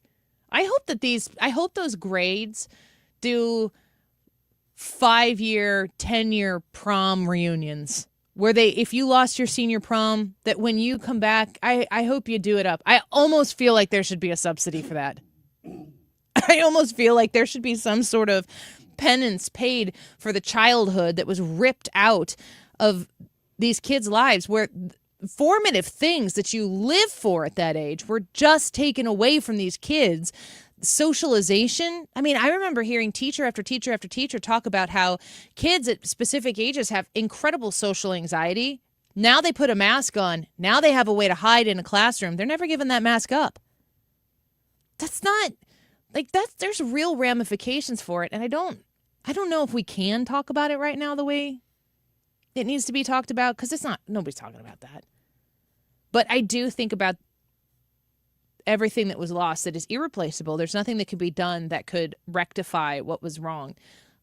How do we especially make sure that it doesn't happen again? That's really important. That's one of the reasons you have to talk about it. Because I think among the general public, there is a distaste for doing anything like that again. The problem is the people who did it, the leaders who did it, they're almost entirely Democrats, although I'm not going to excuse all Republicans from that either. They were so authoritarian. Hey, you open a business, you have a restaurant, you can't have customers right now. You're in a school, you can't have class right now unless you do it exactly as we say. You want to go to work? Here's your papers. We had papers to be in media. Anything you can think of, they were controlling all of it. All of it. You have to put these stickers down if you're going to be a store so people can stand 6 feet apart. And it was all based on BS. Total BS. But they grabbed it and they ran with it in every faction of your life, up to your very face. They were monitoring. And yet now they think they can claim other people are authoritarian. That's what amazes me, is that we want to learn the lessons. Those people didn't learn that lesson. Yeah.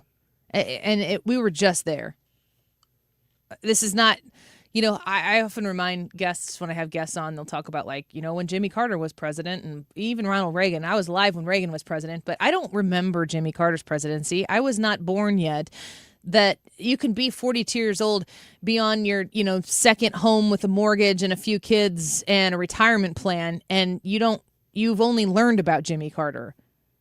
This COVID stuff, this is ours. And it is, I think, our generation's patriotic duty to make sure that nobody ever forgets what they were able to get away with, to ensure that it doesn't happen again, at least not in our lifetime.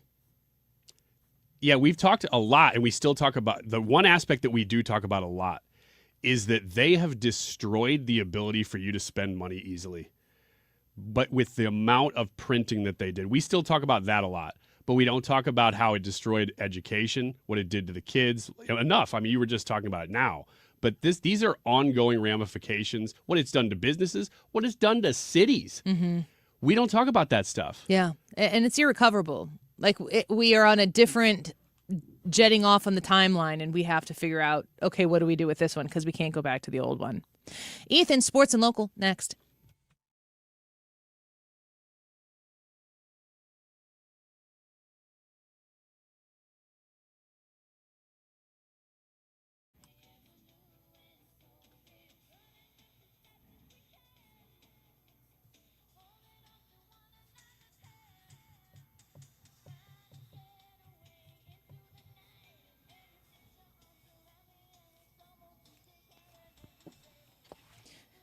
HomeshieldFoundationRepairs.com. If you have uneven, unlevel, trip hazard-esque kind of concrete, patio, sidewalks, walkways, you want to get that fixed before it becomes a liability or a safety hazard issue for you, for anybody who's walking there.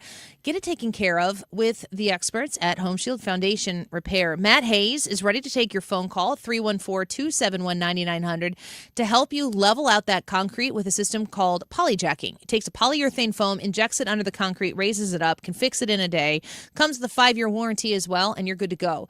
Also, right now, as the rain pours down, we've got rain in the forecast, and boy, we've had quite a bit here in the last 24 hours. If you have a leaky basement issue, you can have a solution to that wet basement problem at Home Shield Foundation Repair. They can waterproof your basement, lifetime warranty along with that. Call the experts at Home Shield Foundation Repair. 314-271-9900. Online right now at HomeshieldFoundationRepairs.com.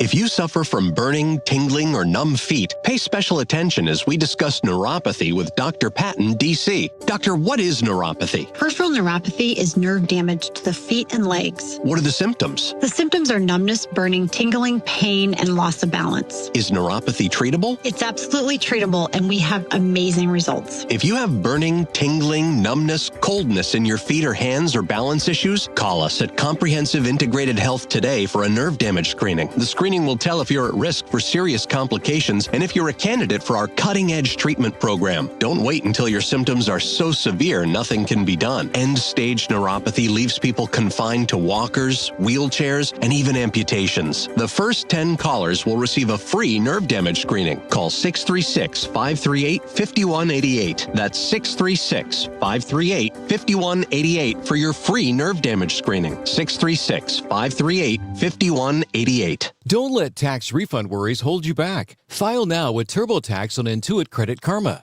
They'll find every credit and deduction to help you get every refund dollar you deserve, or your money back. Start filing today in the Credit Karma app. The Annie Frey Show is St. Louis conservative. This segment of the Annie Frey Show is sponsored by All Financial. Hold up. Check it out. Crouching Tiger, Hidden Ethan's Kung Fu News. Hidden Ethan's content. You were so dumb. I think. Are you talking to me? No, so that's Sure what? sound Good like it. clarification, because the people don't know that I was looking at Ryan. Yeah, as no. I said that. I They said just something hear, and you go, "You're so dumb." How about this, Ryan? You're so dumb. I mean, it's okay. I can handle it. I like the first version better. That checks out. Sports and local. Man, what a fun weekend of Cardinals baseball. Did you guys happen to be at the ballpark any this weekend? No. Anyone? No. It was hot. I did not go. Thank you, Ryan. Appreciate that. Weird. You're still dumb. Yeah, toasty weekend at the ballpark. I was there on Friday night. Cardinals won on Friday 10-3. Followed that up with a 6-5 win on Saturday and a 5-3 win on Sunday. A sweep of the Cincinnati Reds. And a couple of notable parts of the performances from the weekend. Lars Nootbaar made his return finally to the roster, and immediately Talking to you, Ryan. big impact. I don't understand. It's okay. Nobody yells Newt and then says, "I'm talking to you, Ryan." Thanks for the explanation. It doesn't connect to anything. There's nothing to do with that. Mm-hmm. Lars Nootbaar hit the go-ahead home run in the 8th inning to give the Cardinals the lead on Saturday afternoon. I know that when the Cubs were in town, you posted attendance numbers. How did they look this weekend against the Reds compared to the Cubs? No, it wasn't as good. They Is it were better they than it were has they been were in in the years past? 30s. Years. I mean, yeah, sure. It was fine. It wasn't like extremely scarce, but it's going to take time for it to consistently fill back up again. Well, that's why I'm asking. But the more that they win, the more it's going to help, and they did a lot of that this weekend with the 3 wins. St. Louis holds the top wild card spot. There's still We're a talking lot of wild time. card spot in June 8th. There is a lot of time, and no, it's What's our it's magic not number? it's not quite time. But they do hold the top wild card spot by 2 spots. So it just goes to show that they're playing good baseball right now. 4th best record in the National League. That's wild. It really is. Does the top wild card spot get them a series, not just a game? Yes. The top well, technically they're all series now, but they would not have to play in a 3-game series. They would automatically go to a 5-game series. Yes. They changed that a couple of years ago. I believe the first year of it was actually 2022 when the Cardinals lost against the Philadelphia Phillies, and that was Albert and Yachty's final season in the majors. Oh, sad news for the Battlehawks. They continue to have good seasons, but they have not been able to turn it into a championship. And for the third straight season, despite making the postseason, they have fallen. Lost 29-20 against the Louisville Kings on Sunday night. And with the win, the Kings will be facing off against the DC Defenders in the United Bowl next weekend. 3 straight years that the Battlehawks have fallen just short. I believe there was around 18,000 in attendance on Sunday evening at the Dome. It was a busy weekend of sports in St. Louis. We had the Bommarito 500 that we talked about on Friday. And then also there was an international friendly in preparation for the World Cup between Bosnia and Herzegovina and Panama, and it was jam-packed. Was it friendly? It was very friendly. Yes, it was. Final score was 1-1. But obviously there is a huge Bosnian crowd here in St. Louis, so it was cool to see. Sounds real it full. friendly. It was very friendly. I.e. boring. They even drew. Pictures? No, they drew, like they tied. Oh, they drew. That's what they were so halftime, friendly. they were like, hold on, guys. Let's make this Explain even it to more us friendly. like we're stupid. In soccer, draw means tie. Yeah. Got it? We're We having good? so much fun playing soccer against you guys and your nation. Let's draw pictures. Can you tell what I entered? This is an ice cream truck. Pictionary. Who would draw an ice cream truck, Ryan? Those guys who were having that conversation, they would. Got it. Okay, good to know. Scary news this morning occurring in Santo Domingo, Dominican Republic, when a pilot and co-pilot from the United States were killed in a fiery crash as they were attempting an emergency landing.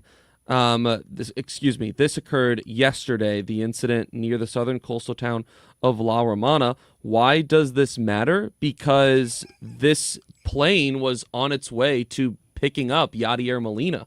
Whoa. Thank you for presenting that story the way nobody else is presenting the story. Everybody else is saying that this plane blew up and putting Yachty's name in the headline, and you got to click on the link to find out if Yachty was on the plane or not. Oh, weird. It's so shameful. I'm not going to call out local people, but you know who you are. That to suggest that Yadier Molina's private plane blows up in a crash landing or whatever it is, he wasn't on the plane. But 2 people did die. And the story is sadder than just Yadier Molina lived. Read the 3rd paragraph of an article to find that out. I'm so ticked about the way people are presenting this story. The Dominican Institute of Civil Aviation identified the pilot and co-pilot as U.S. citizens. Wasn't immediately known what caused the crash. There were no passengers aboard, and as mentioned, Yadier Molina was it was on his way. It was bound for Texas prior to, obviously, the emergency landing to be picking him up along with some family and friends. And Molina commented on social media saying, "My condolences to the pilots and their family," as well as some other things said. Officials said the plane had departed from Puerto Rico, landed in the Dominican Republic to refuel before heading to Texas. Very, very sad news, extremely sad news. Obviously, there is, thankfully, there weren't more victims of this, including Yachty, family, friends, but doesn't mean that it isn't still extremely sad the way that it all went down. Reporting tip also, if you say scary story in the future, the headline should include some sort of Dracula or a mummy's curse. Thank you, Ryan. Appreciate it. Well said. Or a wolfman. Exciting news. Oh. What's this about? What does he need to include now before he continues to talk? Yeah. Oh, this could be anything. He's like the Simon Cowell of this room. There's just certain things that you want to reserve the word scary for, and they're mostly Halloween. It's a no from me, dog. Got it. It's exciting news, though. Exciting news. How do we know? We don't know what it is yet. SLU and Mizzou basketball have officially nailed down the times and dates for their upcoming regular season matchup that will occur this season. Oh, I thought they had already nailed each Well, they had agreed that nice. They had agreed that they were going to make it happen, but they hadn't had the times and the official dates and everything. That gym's going to be bonkers. This is going to be played on Friday, November 6th, inside of the Enterprise Center. Ethan, aren't there a lot of people who are both fans of both teams? Yeah, I would say so. Wouldn't you think that the fans of SLU, that the majority of them are fans of Mizzou? Yes, I would. Who do they pick? Great question, Annie. What trumps what here? I think that you're going to have a Mizzou-specific crowd, people that will travel from Columbia, alumni that are in the area. Is it going to be at Chaffetz? Or it's going to be at the Enterprise Center? It's going to be Enterprise. Chaffetz will be too I'd small. be shocked if this did not sell out the 18 or yeah. 19,000 that it holds. I just don't know what that crowd's going to look like. I think there's probably going to be a lot of fans that are just there to watch and hope that it's a good game and it's a win for the area, knowing that SLU is in a good enough spot. Both teams are in a good enough spot, but specifically for SLU, that they are in a place where they can be competing with Power 4 teams. Are you a Mizzou fan? Not specifically. I pull for them because they're local, as I pull for Illinois because they're local, as I pull for SLU because they're local. I don't have a huge draw to any of those teams. It's almost worthy of a Friday poll question in November. What? What do you just want? seems- What it do you just- want? It just seems weird because I think what you're going to see in the crowd is a lot of people every time a basket's scored either way going, I don't know. They look at each other. I don't know. I don't have any. What do you think?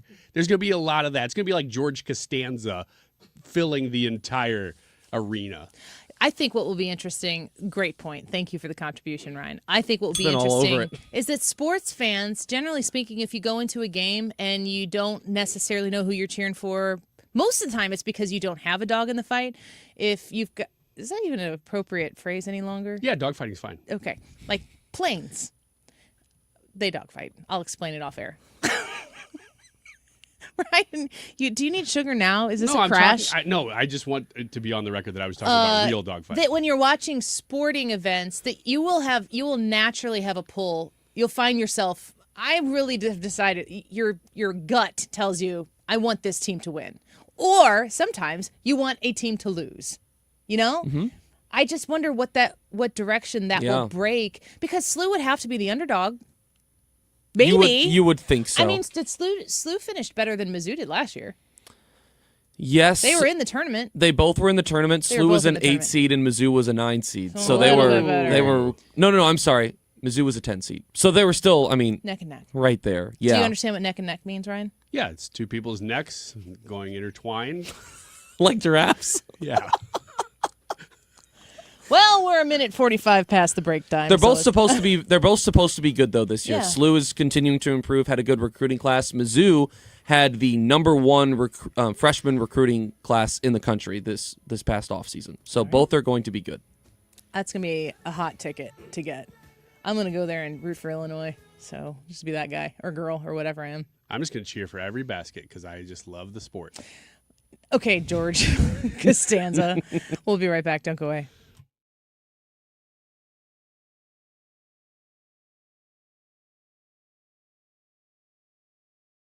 With summer here and the kids home full time, your garage door will see a lot more use. Do it a favor with annual maintenance from Overhead Door Company of St. Louis.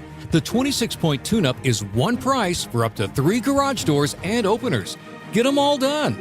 Trusted in St. Louis for 100 years. Always look for the genuine, the original red ribbon of Overhead Door Company of St. Louis. Since 1926, they're never going to steer you wrong. Schedule online at overheaddoorsstlouis.com. Hey guys, are you dealing with low energy weight gain or issues in the bedroom? Game Day Men's Health is the premier men's health clinic in the St. Louis area with locations in Chesterfield and O'Fallon, Missouri. They specialize in low testosterone and sexual health, and they also help men and women with medical weight loss, vitamins, and peptides. They offer free consultations and testosterone tests with results in about 20 minutes. Get in, get answers, get back to the top of your game. Visit GameDayMen'sHealth.com. Again, that's GameDayMen'sHealth.com. Hi, my name is Lloyd Lockridge, and I'm the host of a new podcast from Odyssey called Family Lore. In this podcast, I'm going to have people on to tell unusual and sometimes far-fetched stories about their families. I've heard my whole life that she invented the margarita. And then we're going to investigate those stories and find out how much of it is true. He gets a patent 1 month before the Wright brothers. Oh my God. Please follow and listen to Family Lore, an Odyssey podcast, available now on Apple Podcasts, Spotify, or wherever you get your shows. Men, if you're suffering from erectile dysfunction or PE, you're not alone. Most importantly, you don't have to live with it. Paramount Men's Medical Center restores men's sex lives in just one visit. Their painless breakthrough treatments eliminate ED and PE, even when Viagra and Cialis don't work. Here's Dr. Simovitz, specialist in men's health. Paramount Men's Medical Center's painless breakthrough treatments eliminate ED and PE, regardless of age or medical history. 98% of patients see instant results right in the office. Men are now lasting longer than they ever imagined. And the best part, at Paramount Men's Medical Center, your consultation and first treatment are free. Qualified patients even get their testosterone checked free. Call 314-887-4333. 314-887-4333. Take control of your sex life. Call now. 314-887-4333. See Brian Kilmeade live at the Factory on November 21st. We are inviting you to be a part of that show with us. We will be there, and we want you to be there too. So November 21st, come see Brian Kilmeade and us at the Factory by going to 971talk.com. It is 2:33. This time check is sponsored by Jerry Kelly Heating, Air Conditioning, Electrical, and Plumbing. It's time for a $98 AC tune-up. From Fenton to Fairview, 97.1 FM Talk, St. Louis Conservative.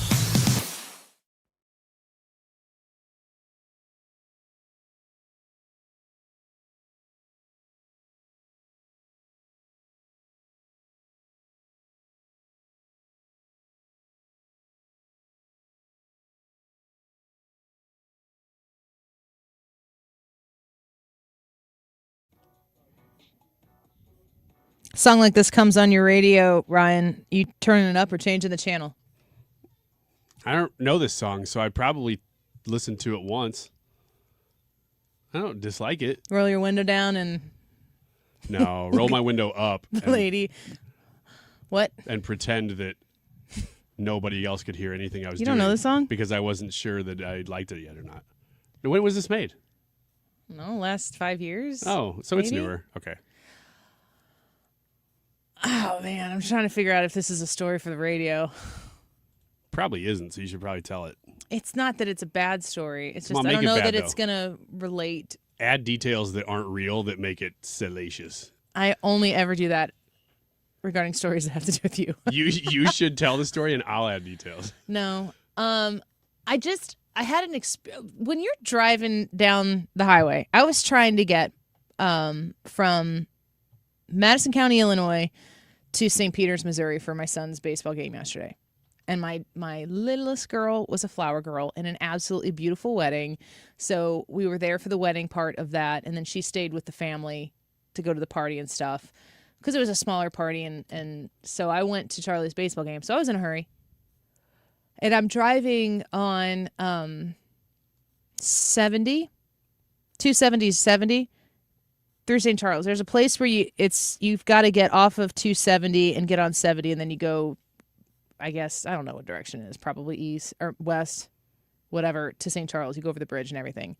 I was trying to get in. I was trying to merge in there, and there's just a whole lot of assumptions that I was making in this, and everything that I assumed was not. It was like the opposite of that. I was trying to work my way to merge into to get on 70 so I could go to St. Charles. And there was this one car. It was a white SUV-ish kind of car. And I think there was an older person who was driving that car going really slow. So I was going to try to get in front of that person because it would be easier to merge onto the rest of the highway when I got off the on-ramp. Well, there was a Subaru in front of that car that was merging onto the same on-ramp, but from the other side. Maybe from, I don't know what town that is. Do you know what I'm talking about? 270 turns into 70 to go into St. Charles, and there's an on-ramp right there. There's just like 3 lanes that come into and cross over, whatever. So there's one lane that's it's just like Earth City or Bridgeton, something in that area. The one lane that is just continuing on and minding its business to go to where I need to go has white suburban elderly person driving in it. Okay. The right lane that's merging onto the same lane that I need to get into has brown Subaru in it. Now that Subaru could be crossing over that lane to go the opposite direction on 70, or it could be getting in the lane I'm getting in. And I'm trying to get into that middle lane in front of white SUV old lady driver. So this Subaru comes, and I think, okay, I'm going to slip in front. That Subaru's coming to merge in, and I'm coming to merge in, and we're both going to try to get in front of this white SUV. I'm going to try to punch it a little bit and get in front of the Subaru because the Subaru was merging, and they were behind me. And this Subaru was like, it's not happening. Now, I made an assumption about who the Subaru driver would be, which I shouldn't have, and I'm wrong for it. And maybe this is all just a little bit of karma coming around to bite me in the butt. Mind you, I'm driving a black minivan. So whatever your assumptions are about the driver of that black minivan, all of the stereotypes are true. I think. How do you stereotype mom minivan driver? Do you have stick figures on your... No. Like a little Empire Strikes Back baby 6 people. No. Yeah. I have nothing on my car. Okay, you have nothing on your car. I think I would still presume that a minivan is probably some sort of mom or family. Sure. And how does that person drive? How does the minivan drive? Usually pretty conservatively. What do you think, Brad? Yeah, I'm kind of with Ryan on this one. I mean, especially if there's no stick figures, it's hard to judge. That's what really sets the minivans apart. And if it's the age of the minivan. My kid's an honor student at... Yeah, if I see an older minivan, I'm assuming that's like a high school kid who got his parents' hand-me-down. Now the parents got like an SUV or something like that. FR2U says depends if mom or dad is driving. Well, what does it mean if dad's driving a minivan versus if a mom's driving a minivan? I don't think it changes a lot. Not much, no, because baby on board. Yeah. Oh, no, baby wasn't on board. Baby was in St. Charles, and I needed to get there. What did you think the stereotype was, that moms are always driving too fast? I don't know if I know. I just assume that people don't have high expectations for me as a person. Okay. Just put it that way. Well, whatever. Whatever that Subaru driver thought of me, he was like, I'm not getting behind that car. And so he punched it. But when I've given away part of the story here. It was not who I thought it would be in that Subaru. It was a dude who was probably 35 years old, looked like a gym bro, and he went in front of me with his head at 90 degrees the whole time, looking straight at me like, what are you going to do about it? And I mean, we hadn't even seen, that was the first time I saw him. Yeah. It wasn't like there was a relationship or a history of 10 miles of driving. Had you already angered him, or was he just being competitive? No, he was just yes. Okay. He was coming in from an entirely different land of which I do not even know the name of, and I was coming from Illinois. And the first time we met was just trying to get in this on-ramp to 70. And he looked at me like, you thought you were going to beat me, huh? And I looked at him and I laughed out loud like, what are we doing? What's going on here? I got to tip my hat to that guy. What was he doing? I think he was just trying to win. Probably. There's nothing more to it. I would say I bet it was like a Subaru Impreza STI or something like that. I don't know what you just said, but it was a Subaru in the way that every Subaru that I see is a Subaru. He didn't have any real problem with you other than the fact that you were there and he wanted to make sure that you weren't ahead. It didn't feel like he wanted to win as much as he wanted me to know that I lost. I mean, it did seem a little bit much passing you and craning his neck at you like a giraffe intertwined, like we talked about in the last Why didn't he just go past? Why? I mean, I think he was looking over his shoulder as I was behind. I was like, I laughed out loud and I just said out loud, okay, buddy. It's like, I hope this made your day. So then we get on the ramp, and we're getting onto the, I hope this guy's a conservative, and I hope you're out there, and I hope you're driving your sister's car, and you made my day, and I made yours. But we're driving into St. Charles, and he's like bobbing and weaving, because I pulled on too, and I thought to myself, oh, I got like 5 lanes to work with here, and I'm not going to do that. I am in a hurry, though. But I was in a hurry before I met Mr. Subaru man, Jim Bro. I'm still in a hurry now. And so he goes across what seems like maybe 5 lanes of traffic there, going across the bridge. Okay. And he gets in the right, and then that person wasn't driving fast enough for him, which was shocking. And then, so he passes him on the right and gets around him. And I just got in the middle lane, and I'm like, I'm coasting here, but I'm trying to get through. He got boxed in by some slow people in the lane, and I just cruised at about 72 miles an hour past him, and I was like, don't look at him, don't look at him, don't look. And I didn't. Oh, you should have. No. I don't know why you looked at me the way you looked at me so much the first time. I don't either. It was a Sunday afternoon. It was, like, where were you headed to? Maybe, Annie, he had lost so many times that week that he needed a win. Well, I just want him to know that in the end I beat him. He's driving his sister's Subaru. He wasn't having a good day. I've been waiting for a day to tell him, I kind of wanted to be in there. Because I didn't look at him. I didn't stare him down. I'm not that type of girl. Man. Do dudes do this to dudes? Depends. Sometimes. I tell you what, I had a situation where I got really I felt that competitive drive rise up in me because I was on just a regular 2-lane road, 4 lanes each way, like 2 lanes on my side. And this girl drives up right behind me, and I'm going over the speed limit. I think it's on 157 Collinsville. And it's a 45-mile-an-hour speed limit. I'm going 50, so no problem. And she was like right on me. And then, I got to get in this lane and go around this guy. And then got to the stoplight ahead of me. Hey. I'm like, hey. And I'm like, you know what I'm going to do? I'm just going to drive as fast as she drives, no matter what she does. I'm not going to pass her. You stay behind her. I'm just going to stay behind her to show her. So you're going to stalk her. No, just stay behind her. And then she is another weird situation. She happened to be going like right next to wherever I was going. So it got a little weird because I'm like, man, probably freaking this little girl out at this point. Stalk her. Yeah. Jackie said, I have a list of likely problematic drivers on the road. A few of these vehicles are those with majorly tinted windows, which the back windows in my car are pretty tinted. I don't like that either. Minivans, all right. Why? Illinois plates. No, Easy. No. Mass drivers. Man, 3 for 4 is sitting here right now. Sorry.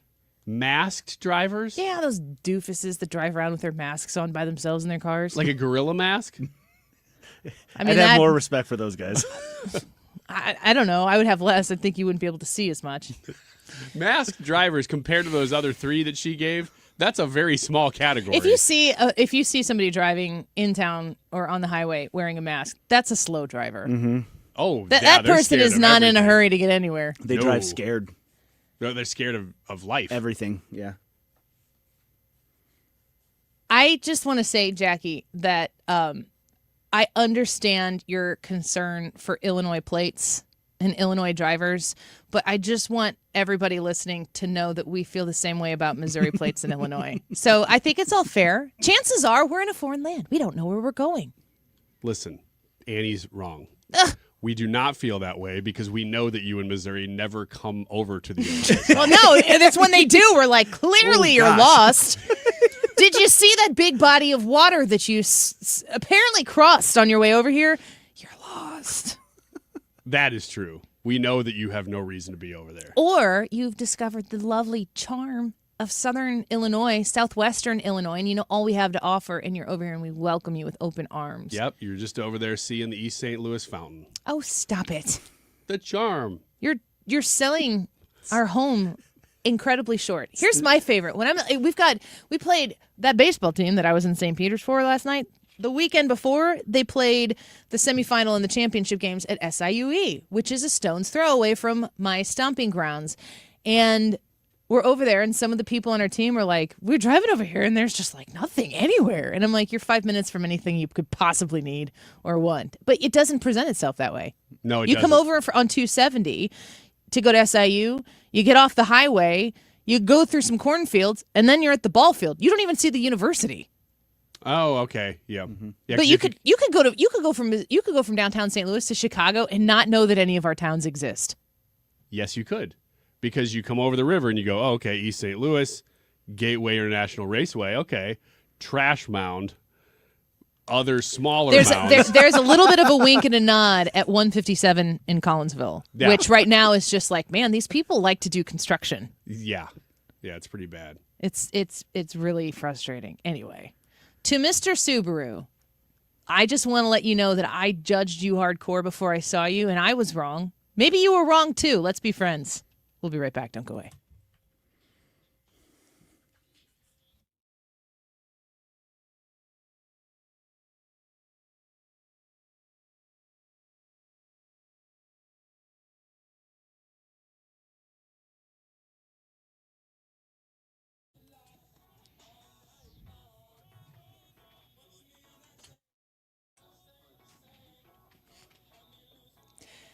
Stewart's American Mortgage. Bagel Loan Guy, have you reached out to Stewie yet? This opportunity is not going to last forever, and it's a good one. For the first year of a new loan. So I'm talking about you. If you're looking to purchase a home and you're going to get a 30-year loan, Stewie has the best deal in the business right now at 314-324-4440.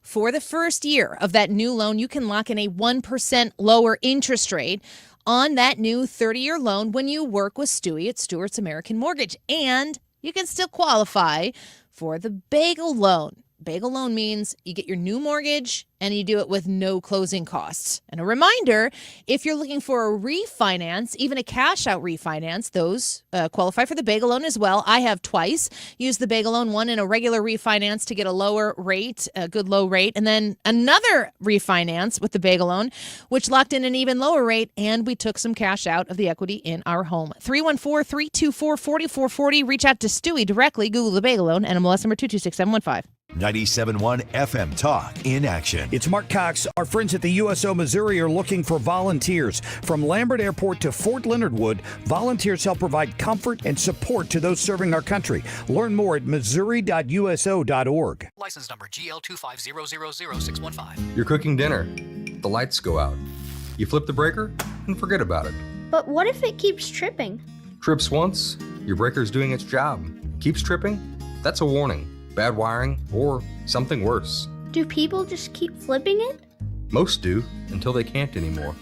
Call Grasser. We'll stop the trip. Green is always Grasser at GrasserHomeServices.com. Looking for a smarter, safer way to invest? For a limited time, lock in a great rate with Together Credit Union's 11-month CD special. From day one, your return on investment is guaranteed. No market swings, no surprises. Just a competitive, fixed rate that steadily grows your deposit. Make your money work harder with a financial partner that puts you first. Visit a Together Credit Union branch near you or go online to togethercu.org to learn more. Together Credit Union, federally insured by NCUA.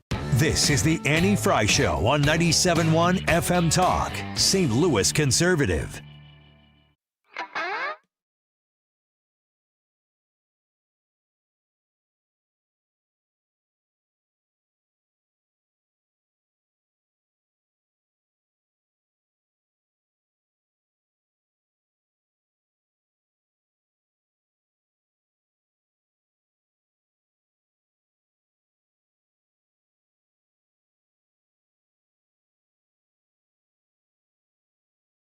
Welcome back to the Annie Frey Show. Mark Reardon's going to take over here in just a bit, so keep it right here on 97.1 FM Talk and stream us on the Odyssey app. Follow the Annie Frey Show there, and whenever Ryan gets around to it, all the podcasts will be up there for you to listen to. What's the ETA on those? How's that work? Usually about a half hour after the show. About. No promises. If I get sidetracked, somebody puts out some donuts or jerky on the counter. It's going to be 4. It's like a child or 4 hours. Yeah. a newly adopted pet. What's the story you said you had? I got this one about this the pacifiers. No, not that one. Yeah, let's do that one. No. Yeah, on top of everything else, adult pacifiers are apparently a thing. It's no secret that Americans are stressed out. But Could we soon see U.S. adults jumping on the adult pacifier trend? You know what? Maybe they have been using them, and that's why they're wearing the masks. Ooh, maybe. That's why those masks are always moving. Adult pacifiers became a thing in China for stress relief last year, inspired by social media posts. Isn't that great? No. Social media posts inspire such great things. It said some shops were selling more than 2,000 adult pacifiers every month. This week, the strange trend made headlines in the United States. Buyers were reportedly snapping up the objects usually saved for babies. Thank you for the report. As a form of stress relief. However, any relief also comes with concerns from healthcare professionals, says the South China Morning Post. Okay, just to look at all angles of the story, there are potentially adults who may have special needs. Like the existence of an adult pacifier even being a thing, there are probably proper and normal applications for that. I don't know what they are, but this is not that. But if you had a stressful sales meeting this morning and you're like, I know what I can do to help with this. That's what this guy is. Oh, no. In this story. It says that Dr. Brown's noted that babies have been known to find objects and stick them in their mouths as a way to satiate their developing reflex for thousands of years. Parents have eventually started deliberately fashioning pacifiers in 1903. Okay, I'm done with the story. You didn't want to know the history of a pacifier? Ryan, what's the worst kind of driver to get in the highway by? Who are you judging from afar? You know immediately. The one who's going super slow. Slow driver. And is like up right by their steering wheel because you know they're scared. It's not just that they're driving slow and not thinking about it. It's that they are afraid of driving. Do you profile drivers just by the cars they drive before you can even see how close they're sitting to the steering wheel, what they look like, or anything like that? Not really. I do profile if I can smell weed coming from them. And then you look out and you're like, gosh, it could be all those cars. You emphatically nodded your head, Brad. Yeah. Yeah, I profile. Give us all your profiling. All my profiling. Judgments. And I'm going to get myself in trouble. Stay away from the Altima without with body damage. Don't drive by those. Those people drive crazy. And it's always good when we do segments that include the phrase "those people." Go on. Altima people, and then old trucks, like old beat up pickup trucks. Like you could tell this truck's been through the ringer. That one's going to be like kind of driving crooked and way off to the side with an older guy, probably a cigarette hanging off of his lip, real really dark going tan. in on the people. Well, you wanted me to profile them, so they're going to be driving slower I said than the cars. You've gone into the people. They're going to be driving slower than you want. Sports cars will either be really fast. They'll drive really fast, especially if it's like a Mustang or a Camaro. But you're more likely to find a slow Corvette because that's usually, an older gentleman that has finally got his dream car and he doesn't want to hurt his baby, so he drives super slow, but he still thinks he's driving fast. Midlife crisis guy. Yeah. Regular pickup trucks, those guys drive too fast. I'm one of those. And then, those are the big profile ones. Unless you find like a Lincoln Town car from like the early 2000s, that they're usually going to be really slow drivers. They're going to have poor lane awareness and stuff like that. You asked. I did. Well, I had 2 minutes. And now I don't. Keep going, Brad. Joe said, any car with any bumper sticker ever. Do you have bumper stickers? No. Wait. On any of your cars? I have one because my grandma had one on her car, and I have her car. What kind is it? It was a Joy FM sticker. And she put it on because I worked there at the time. Those cars get And now I profiled inherited hard. her car, and I'm like, I don't need this sticker. We should put the AF. I have bumper stickers that people can get. AnnieFreyShow.com. Can we put Joy AF? Maybe? Yes. I think I should just put a 97.1 Annie Frey sticker over the other one. Yeah. Well, mine are transparent decals. They're very nice. The problem is trying to get that bumper sticker off. It's been there for 20 years. Trying to get it off is impossible. So I've gotten half of it kind of scraped off. It's all part of Joy's plan. Looks like it's just a junky old sticker. Is it like faded yellow ones? No, it's one of the newer ones. No. I designed those yellow ones. Did it fade? It didn't fade at all? The yellow ones did. That's why we stopped using them. Yeah. It was one of the newer ones. YouTube poll in Iran, should Trump employ a little less talk and a lot more action? What do you think? Both. Both, Both Brad? are necessary. Yeah, I'm both. I'm just gonna vote move back to action because I'm tired of this crap. Okay. And just get the job all the way done.